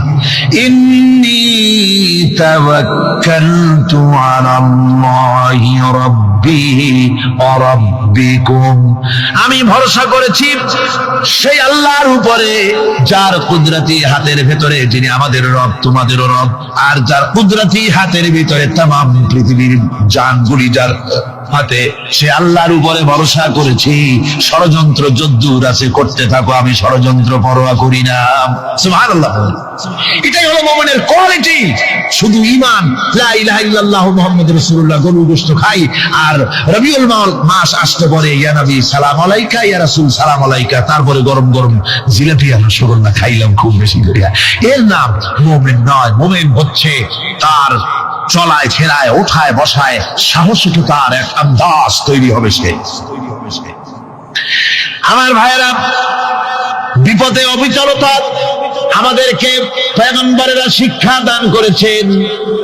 আমরা দেখতে পেয়েছি বিশ্বনবী জনাবে মুহাম্মদুর রাসূলুল্লাহ সাল্লাল্লাহু আলাইহি ওয়াসাল্লাম হিজরতের রাত, কাফেরেরা চতুর্দিকে দাঁড়ানো, হযরত জিবরাইল এসে বলেন, ইয়া রাসূলুল্লাহ, হে কাফেরেরা চতুর্দিকে ঘিরে দাঁড়িয়েছে, গভীর রাত, এখন হাতে তাদের তরবারি, সকাল হলে পরেই তারা আপনাকে মেরে ফেলে দেবে, তাড়াতাড়ি ওঠেন, মদিনার দিকে চলে যান। আল্লাহ নবী ঘুমের থেকে জেগে হযরত আলীকে ডেকে বলেন, আলী, আল্লাহ অর্ডার করেছেন আমি মদিনায় চললাম, আমার বিছানার পরে আমার চাদর গায়ে দিয়ে শুয়ে থাকো। হযরত আলী বলেন, আল্লাহর হাবিব, আপনার চাদর গায়ে দিয়ে ঘুমিয়ে থাকবো, সকালবেলায় কাফির বেঈমানেরা আপনার বিছানার পরে আপনার চাদর গায়ে দেওয়া অবস্থায় আমি আলীকে তারা মুহাম্মদ মনে করবে, আর আমি আলীকে নবী মনে করে তারা তাদের তরবারি দিয়া কেটে কেটে টুকরা টুকরা করে আবার বিদায় করে দেবে দুনিয়া থেকে। এতটুকুনো পরোয়া করি না, বরং আমার দিলের মধ্যে এটাই তৃপ্তি থাকবে যে আমি আলীর জীবনের বিনিময় আল্লাহর হাবিব দুনিয়ায় বেঁচে আছে। যে ব্যক্তি বিদ্রোহ করেছে এবং দুনিয়ার জীবনকে অগ্রাধিকার দিয়েছে, তার জায়গা হচ্ছে জাহান্নাম। জোরে বলেন নাউজুবিল্লাহ। যে ব্যক্তি আল্লাহর সঙ্গে বিদ্রোহ করেছে আর পরকালের জন্য পাথর জোগাড় করে নাই, দুনিয়াকে অগ্রাধিকার দিল, পরকালকে ভুলে গেল, তার জায়গা হলো জাহান্নাম। وَأَمَّا مَنْ خَافَ مَقَامَ رَبِّهِ وَنَهَى النَّفْسَ عَنِ الْهَوَى فَإِنَّ الْجَنَّةَ هِيَ الْمَأْوَى। আর যে ব্যক্তি আপন প্রভুর সামনে উপস্থিত হওয়াকে ভয় করেছে এবং আপন প্রবৃত্তিকে লালসা মুক্ত করেছে, লালসার হাত থেকে রক্ষা করেছে, আল্লাহ রাব্বুল আলামিন কিয়ামতের দিন তার জন্য রেখে দিয়েছেন জান্নাত। তার জন্য কোন জায়গা? জান্নাত। আমাদেরকে পরকাল ভিত্তিক জীবন যাপন যদি করি, তাহলে কবরের জবাবগুলি খুব আসান হবে। আর যদি পরকাল ভিত্তিক জীবন যাপন না হয়, কবরটা মুসিবত হয়ে যাবে। হযরত ওসমান রাদিয়াল্লাহু তাআলা আনহু কবরের কাছে গিয়ে খুব কাঁদতেন। সাহাবায়ে কেরাম প্রশ্ন করেছেন, হুজুর, রাসূল করিম সাল্লাল্লাহু আলাইহি ওয়াসাল্লাম যখন জান্নাত ও জাহান্নামের ওয়াজ করেন, কখনো তো এত বেশি আপনি কাঁদেন না যত বেশি কাঁদেন কবরের কাছে এসে, কারণ কি? হযরত ওসমান রাদিয়াল্লাহু তাআলা আনহু বলতেন, আমার সাথীরা, আমি আমার হাবিবের কাছে, আল্লাহ রাব্বুল আলামিনের রাসূলের কাছে আমি শুনেছি এই কবরটাই হলো প্রথম স্টেশন, এই কবরটাই হলো প্রথম ইমিগ্রেশন কাউন্টার। এই জায়গায় কেউ যদি ধরা পড়ে যায়, কারো যদি চার্জশিট হয়ে যায়, সব জায়গায় ধরা পড়ে যাবে, হাসরে মিজানে সিরাতে কোনো জায়গায় নাজাত পাবে না। আর এই কবরটা যদি কেউ মুক্তি পেয়ে যায়, মিজান সিরাত হাসর সব জায়গা থেকে আল্লাহ তারে ভালোভাবে পার করে দিবেন। এটা হলো আসল জায়গা, মারাত্মক জায়গা, খুব মারাত্মক জায়গা। আমি এটাকে ইমিগ্রেশন কাউন্টার বলেছি আমার ভাষা। ইমিগ্রেশন কাউন্টার যারা বিদেশ ভ্রমণ করেছেন তারা জানেন। লন্ডন যাবেন, আমেরিকা যাবেন, সৌদি আরব যাবেন, যে কোনো বিদেশে যাবেন, গেলেই পাসপোর্ট তারা দেখবে। পাসপোর্টে আপনার ন্যাশনালিটি কোনটা সেটাই তারা জানতে চাইবে। আপনি কোন দল করেন এটা তারা জানতে চাইবে না। আপনি কোন ভাষায় কথা বলেন তাও তাদের জানার দরকার নেই। প্রথমেই তারা আপনার ন্যাশনালিটি দেখবে, আপনার আইডেন্টিটি কি তারা জানতে চাইবে। তারপরে যদি স্যাটিসফ্যাক্টরি হয়, আপনাকে ভিসা দিয়ে ভেতরে ঢোকবার ব্যবস্থা করে দেবে। আর যদি তারা স্যাটিসফাইড না হয়, তাহলে আপনাকে মেহমানখানায় ঢুকানো হবে গ্রেফতার করে। কবর হচ্ছে এ ধরনের একটি ইমিগ্রেশন কাউন্টার। কবরের ভিতরে মানুষ যখনই রাখা হবে সঙ্গে সঙ্গে দুজন ফেরেশতা আসবে। কবরের কাছে যারা এসেছিল দাফন হয়ে যাওয়ার পর এই লোকগুলি 40 কদম যেতে যতক্ষণ লাগে এর মধ্যেই দুজন ফেরেশতা এসে যাবে, এসে জিজ্ঞেস করবে মান রব্বুকা, তুমি কোন দল করতে? ওটা তাদের জানার দরকার নেই। চাকরি কিসে করতেন ওটা জানার দরকার নেই। ব্যবসা করতেন না চাকরি করতেন প্রয়োজন নেই। প্রথমেই জিজ্ঞাসা করা হবে ন্যাশনালিটি, প্রথমেই জিজ্ঞাসা করা হবে তার ন্যাশনালিটি সম্পর্কে, তার আইডেন্টিটিটা কি, এবং সেটাকে সত্যায়িত করার জন্য বোঝার জন্য 3টি প্রশ্ন। প্রথম প্রশ্ন মান রব্বুকা ওয়া মা দীনুকা ওয়া মান নাবিয়ুকা, তোমার রব কে, তোমার দ্বীন কি, তোমার নবী কে। যদি এই ব্যক্তি বেঈমান হয়, মুনাফিক হয়, সে বলবে হায় হাতা লা আদরি, হায় হাতা লা আদরি, জানি না আমার রবকে, আমি জানি না। তোমার দিন কি, দিন কারে কয় বুঝি না। এরপরে আল্লাহর নবী জনাবে মুহাম্মদ রাসূলুল্লাহ সাল্লাল্লাহু আলাইহি ওয়াসাল্লাম কে দেখানো হবে, বলা হবে মা কুনতা তাকুলু ফি হাদার রাজুল, এই ব্যক্তি সম্পর্কে তোমার ধারণা কি নিকে, বলবে আমি চিনি না। নাউযুবিল্লাহ। বাস এরপরে তার যা হবার তাই শুরু হয়ে যাবে। আর যদি বান্দাটা মুমিন হয়, প্রশ্ন করা হবে মান রব্বুকা, জবাব দেবে রব্বি আল্লাহ, আমার রব আল্লাহ রাব্বুল আলামিন। ওয়া মা দীনুকা, দীনুনা ইসলাম, আমার দিন হচ্ছে ইসলাম। এরপরে আল্লাহর নবীকে দেখানো হবে। কয়েক রকমের বর্ণনা আছে, কোন বর্ণনায় আছে হুজুরের আকারে দেখানো হবে, অথবা রাসূলকে সরাসরি দেখানো হবে। বলা হবে মা কুনতা তাকুলু ফি হাদার রাজুল, এই লোকটি সম্পর্কে ধারণা কি। মুমিন ব্যক্তি বলবে হাদা নবিয়ুনা মুহাম্মাদুর রাসূলুল্লাহ সাল্লাল্লাহু আলাইহি ওয়াসাল্লাম, ইনি আমার তো সেই নবী মুহাম্মাদুর রাসূলুল্লাহ সাল্লাল্লাহু আলাইহি ওয়াসাল্লাম। আমরা যদি এই রকমের জবাব দিতে পারি, আল্লাহ কবুল করো। সকলে জোরে করে আমিন। জবাব হয়ে যাওয়ার পর গায়ব থেকে আওয়াজ আসবে ফাফরিশু বিল জান্নাতি ওয়ালবিসু বিল জান্নাহ, ও আমার ফেরেশতারা আমার এই বান্দাকে জান্নাতের পোশাক পরায়া দাও আর কবরটাকে জান্নাতের বিছানা বিছায়া দাও। জান্নাতের পোশাক পরায়া দাও, জান্নাতের বিছানা বিছায়া দাও। ইলা মাদ্দা বাসারিহি, তার চোখের দৃষ্টি যত দূর যায় কবরটা ততটা প্রশস্ত করে দাও। এরপর বেহেশতের পোশাক পরাইয়া বেহেশতের বিছানা বিছায়া ফেরেশতা বলবে নৌম কানাউমুল উরুস, ঘুমিয়ে যাও। দুলামিয়া যেমন বাসর সজ্জায় নতুন বউ নিয়ে আরামে ঘুমায়, এরকম আরামে ঘুমায় যাও। ইলা ইয়াউমিল কিয়ামা, কিয়ামত পর্যন্ত ঘুমায়, আরামে ঘুমিয়ে থাকবে। এরপরে সিংহায় ফুৎকার হবে, সিংহার ফুৎকারের আওয়াজে তার ঘুম ভেঙে যাবে।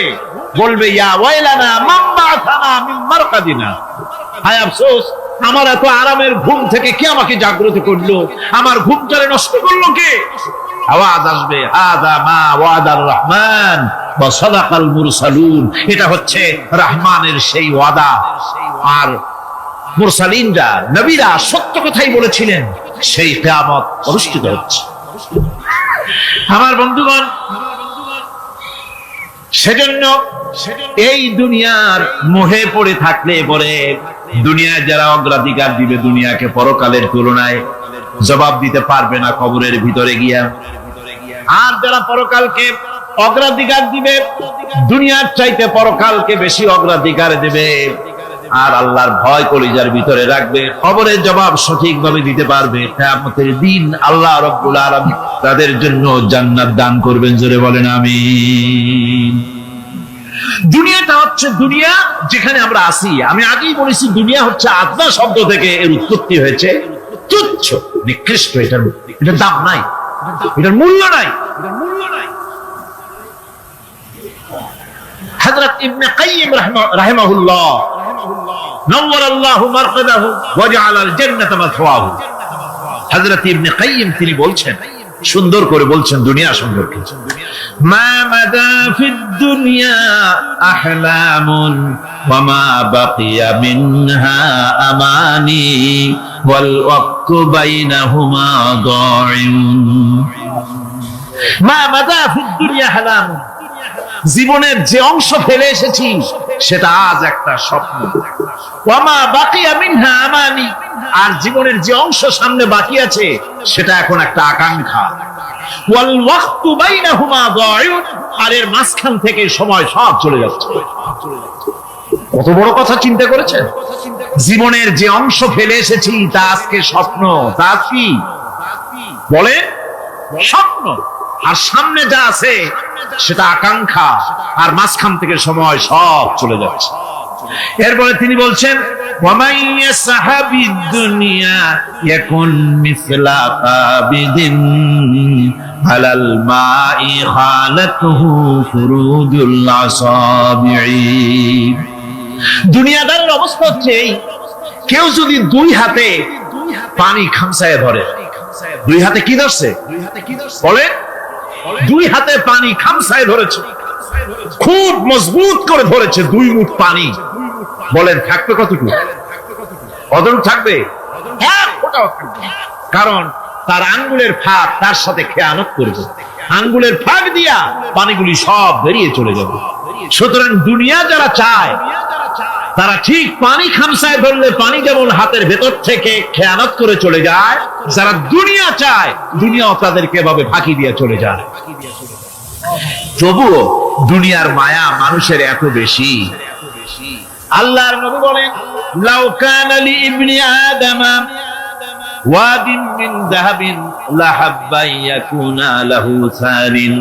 এই পৃথিবীতে যদি কাউকে একটা মাঠ ভরে যদি সোনা দেওয়া যায়, লোকটা বলবে রব্বুল আলামিন, আমি যদি আরেকটা মাঠ এরকম সোনা ভরা পেতাম। দ্বিতীয় আরেকটা মাঠ দেওয়া হলে আবার বলবে যদি তৃতীয় আরেকটা মাঠ সোনা ভরে যদি পেতাম। নবীজি বলেন, নাই কিয়ামতের কঠিন দিনে মানুষের ধন, ওয়েলথ, স্ট্যাটাস, টাকা পয়সা, গাড়ি বাড়ি, nothing will work there, কোনো কিছুই কাজে আসবে না। ইল্লা মান আতাল্লাহ বিকলবিন সালিম, যার আত্মা পরিশুদ্ধ হবে আল্লাহ তাকে নিজেই জান্নাতের ঘোষণা দিবে। সুবহানাল্লাহ পড়েন। This is called wealthy heart, সুস্থ হৃদয়, অ্যাক্টিভ হৃদয়, সুস্থ আত্মা। নাম্বার 2, এটা বুঝতে গেলে আপনাকে একটা এক্সাম্পল দেওয়া লাগবে। আচ্ছা, আমরা যে আজকে বসে আছি, আজকে কয় তারিখ? কথা বলো সবাই, আজকে কয় তারিখ? আচ্ছা, আর একটা উত্তর সবাই জানেন, সবাই জানেন, এটা 2023 সাল না 24 সাল? 24 সাল। আচ্ছা, আপনাদের ঝিনাইদহে মেডিকেল আছে না?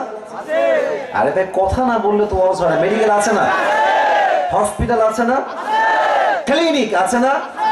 ডাক্তারের চেম্বার আছে না? আচ্ছা, আপনাদের সবাইকে আজ আমি নিয়ে যেতে চাই 100 years ago back, 100 বছর আগে, 1924 সাল। কত বছর আগে? 100 বছর আগে। ভাবেন তো, 100 বছর আগে এখন যে মেডিকেল আছে, কলেজ আছে, হসপিটাল আছে, আগে কি এরকম মেডিকেল কলেজ হসপিটাল ছিল যুবক ভাইরা? তখন কি ছিল আমার মুরব্বীরা ভালো বুঝবেন। তখন ছিল কবিরাজ, কিংবা আমরা এটাকে বলি ওঝা। কবিরাজ কিংবা ওঝা। তো মনে করেন যে একজন যুবককে সাপে কেটেছে, এখন সেই যুবকটা কবিরাজের কাছে আসছে, এসে বলছে, স্যার আমাকে সাপে দংশন করেছে। এখন তখন তো কোনো মেশিন ছিল না যে কোন সাপ কি বিষ চেক করবে কেমনে। তো ওঝা এটাকে বোঝার জন্য, কেমনে বোঝাই এটা আপনাকে, আচ্ছা আমি টুপিটাই নিলাম, যান একটা বাটি নিতেন, বাটিতে মরিচ বাটতেন, লবণ বাটতেন, মরিচ এক পাশে লবণ এক পাশে, বলতো এই এদিকে আসো, বলো তোমার জিহ্বাটা বের করো। জিহ্বাটা বের করতো, লবণটা দিত, মরিচটা দিত তার জিহ্বার উপরে, বলতো হাউ ইট টেস্ট, এটা স্বাদ কেমন আমাকে বলো। তো সাপে দংশিত যুবক বা মুরব্বী যদি বলতো যে স্যার আমার কাছে স্বাদটা কেমন যেন, ঝালটা মরিচটা পাইনসা পাইনসা লাগে, তখন ওঝা বুঝে ফেলতেন যে এটা কোনো নর্মাল সাপ নয়, ধরা সাপ নয়, এটা বিষাক্ত সাপের ছোবল লেগেছে। কেমনে বুঝতো? কারণ সাপ যখন তার বিষ দিয়ে দংশন করে মানুষের দেহের প্রথম ক্ষতি কি হয়? জিহ্বার স্বাদ মরে যায়। তখন ঝালও পাংশা মনে হয়, মিষ্টিও পাংশা লাগে, কোনো কিন্তু স্বাদ তার বুঝে আসে না। এক্স্যাক্টলি মানুষের জীবনের সবচাইতে বিষাক্ত সাপের নাম হচ্ছে শয়তান, আর তার বিষের নাম হচ্ছে ওয়াসওয়াসা। মানুষ যখন শয়তানের ওয়াসওয়াসায় পড়ে যায়, সাপে কাটলে যেমন জিহ্বার স্বাদ মরে যায়, শয়তানের ওয়াসওয়াসায় পড়লে ইমানের স্বাদ মরে যায়। তখন কি হয়? বোরকা পড়তেও ভাল লাগে, পার্কে গিয়ে প্রেম করতেও ভাল লাগে। তখন কি হয়? তখন দাড়ি রাখতেও ভাল লাগে, জুব্বা পড়তেও ভাল লাগে, মসজিদের সভাপতি হতেও ভাল লাগে, সুদের ব্যবসা করতেও ভাল লাগে। অসুস্থ আত্মা, তখন ভালো কোনটা খারাপ কোনটা বুঝে আসে না। কথা বোঝেন নাই মনে হয় আপনারা। আমি আবরারুল হক আসিফ, আমার যদি ওয়াজ করতেও ভাল লাগে, আবার যদি আমার সুদ খাইতেও ভাল লাগে, ঘুষ খাইতেও ভাল লাগে, আমাকে বুঝতে হবে আমার আত্মা সুস্থ আত্মা নয়, আমার আত্মা অসুস্থ আত্মা। ঠিক কিনা বলে? আচ্ছা, এটা হচ্ছে অসুস্থ আত্মা। আর থার্ডটা খুবই ডেঞ্জারাস। এটা বলতে গেলে আমার নিজের মধ্যেই কম্পন তৈরি হয়ে যায়। আমি আপনাকে কি বলবো? কারণ এটা আসলে আমি আসিফের কথা হলে আপনি ভয় পেতেন না যে আসিফ হুজুর বলছে, এটা মিথ্যাও হতে পারে, নট এ বিগ ডিল, কিন্তু আমার কথা না, যে এটা তো আল্লাহর কথা, এটা তো আমার কথা না, এটা আল্লাহর কথা। আল্লাহ বলছে যাদের হৃদয় মরে গেছে, অসুস্থ নয়, মৃত আত্মা, এরা কারা? আল্লাহ বলছেন উলাইকা কাল আনআম। এতটুকুই শেষ নয়, বাল হুম আযাব। আল্লাহ বলছে এরা কুকুরের চাইতে খারাপ। আপনি আমি কুকুরের চাইতে খারাপ, আল্লাহ বলছে। আচ্ছা বলেন এবার, এই পৃথিবীতে সবচেয়ে সৃষ্টির সেরা জীব কারা? আমি শুনি না, বলেন সবাই কারা? আমরা হলাম আশরাফুল মাখলুকাত, বেস্ট অফ দ্য বেস্ট। সেরার সেরা হচ্ছে মানুষ। আবার এই মানুষকেই আল্লাহ তাআলা বললেন তোমরা কুকুরের চাইতে খারাপ। এই ব্যাখ্যাটা আমার তাফসীরটা প্রথমে বুঝে আসে নাই। তো আমি সেই দিন ঢাকায় যাচ্ছিলাম, আমার ঢাকায় একটা কাজ ছিল জরুরি। তো আমি এমনি গাড়িতে শুয়েছিলাম, এমনি হেলান দিয়ে বসে আছি, ইউটিউবে ঢুকলাম যে দেখি ইউটিউবে কি পাওয়া যায়। হঠাৎ করে আমার সামনে একটা ওয়াজ আসলো, লেখা ছিল ময়মনসিংহের মাটিতে সাইদি হুজুরের তাফসীর। ভাবলাম যে কি করব, বসে বসে সাইদি সাহেবের তাফসীরটা শুনি। তো তিনি এই আয়াতের চমৎকার ব্যাখ্যা দিলেন, আমি জাস্ট আয়াতের ব্যাখ্যাটা কোট করছি। উনি বললেন, দেখেন তো এখন বাজে রাত 11:30, মনে করেন আমি 10:30-এ ওয়াজ শুরু করেছি। তো যখন 12টা বাজবে আপনি বাসায় যাবেন, এই যে আপনাদের গলিগুলো আছে, এই রাস্তায় কিছু কুকুর থাকে না? কথা বলে, কিছু কুকুর থাকে না? একা গেলে বুঝবেন যে বাস কারে কয়। আমি দেখেছি একা থাকলে কুকুরদের ভাবই বেড়ে যায় আলাদা, এমন একটা ভাব মনে খেয়েই ফেলবে আমাকে। ঠিক কিনা বলেন?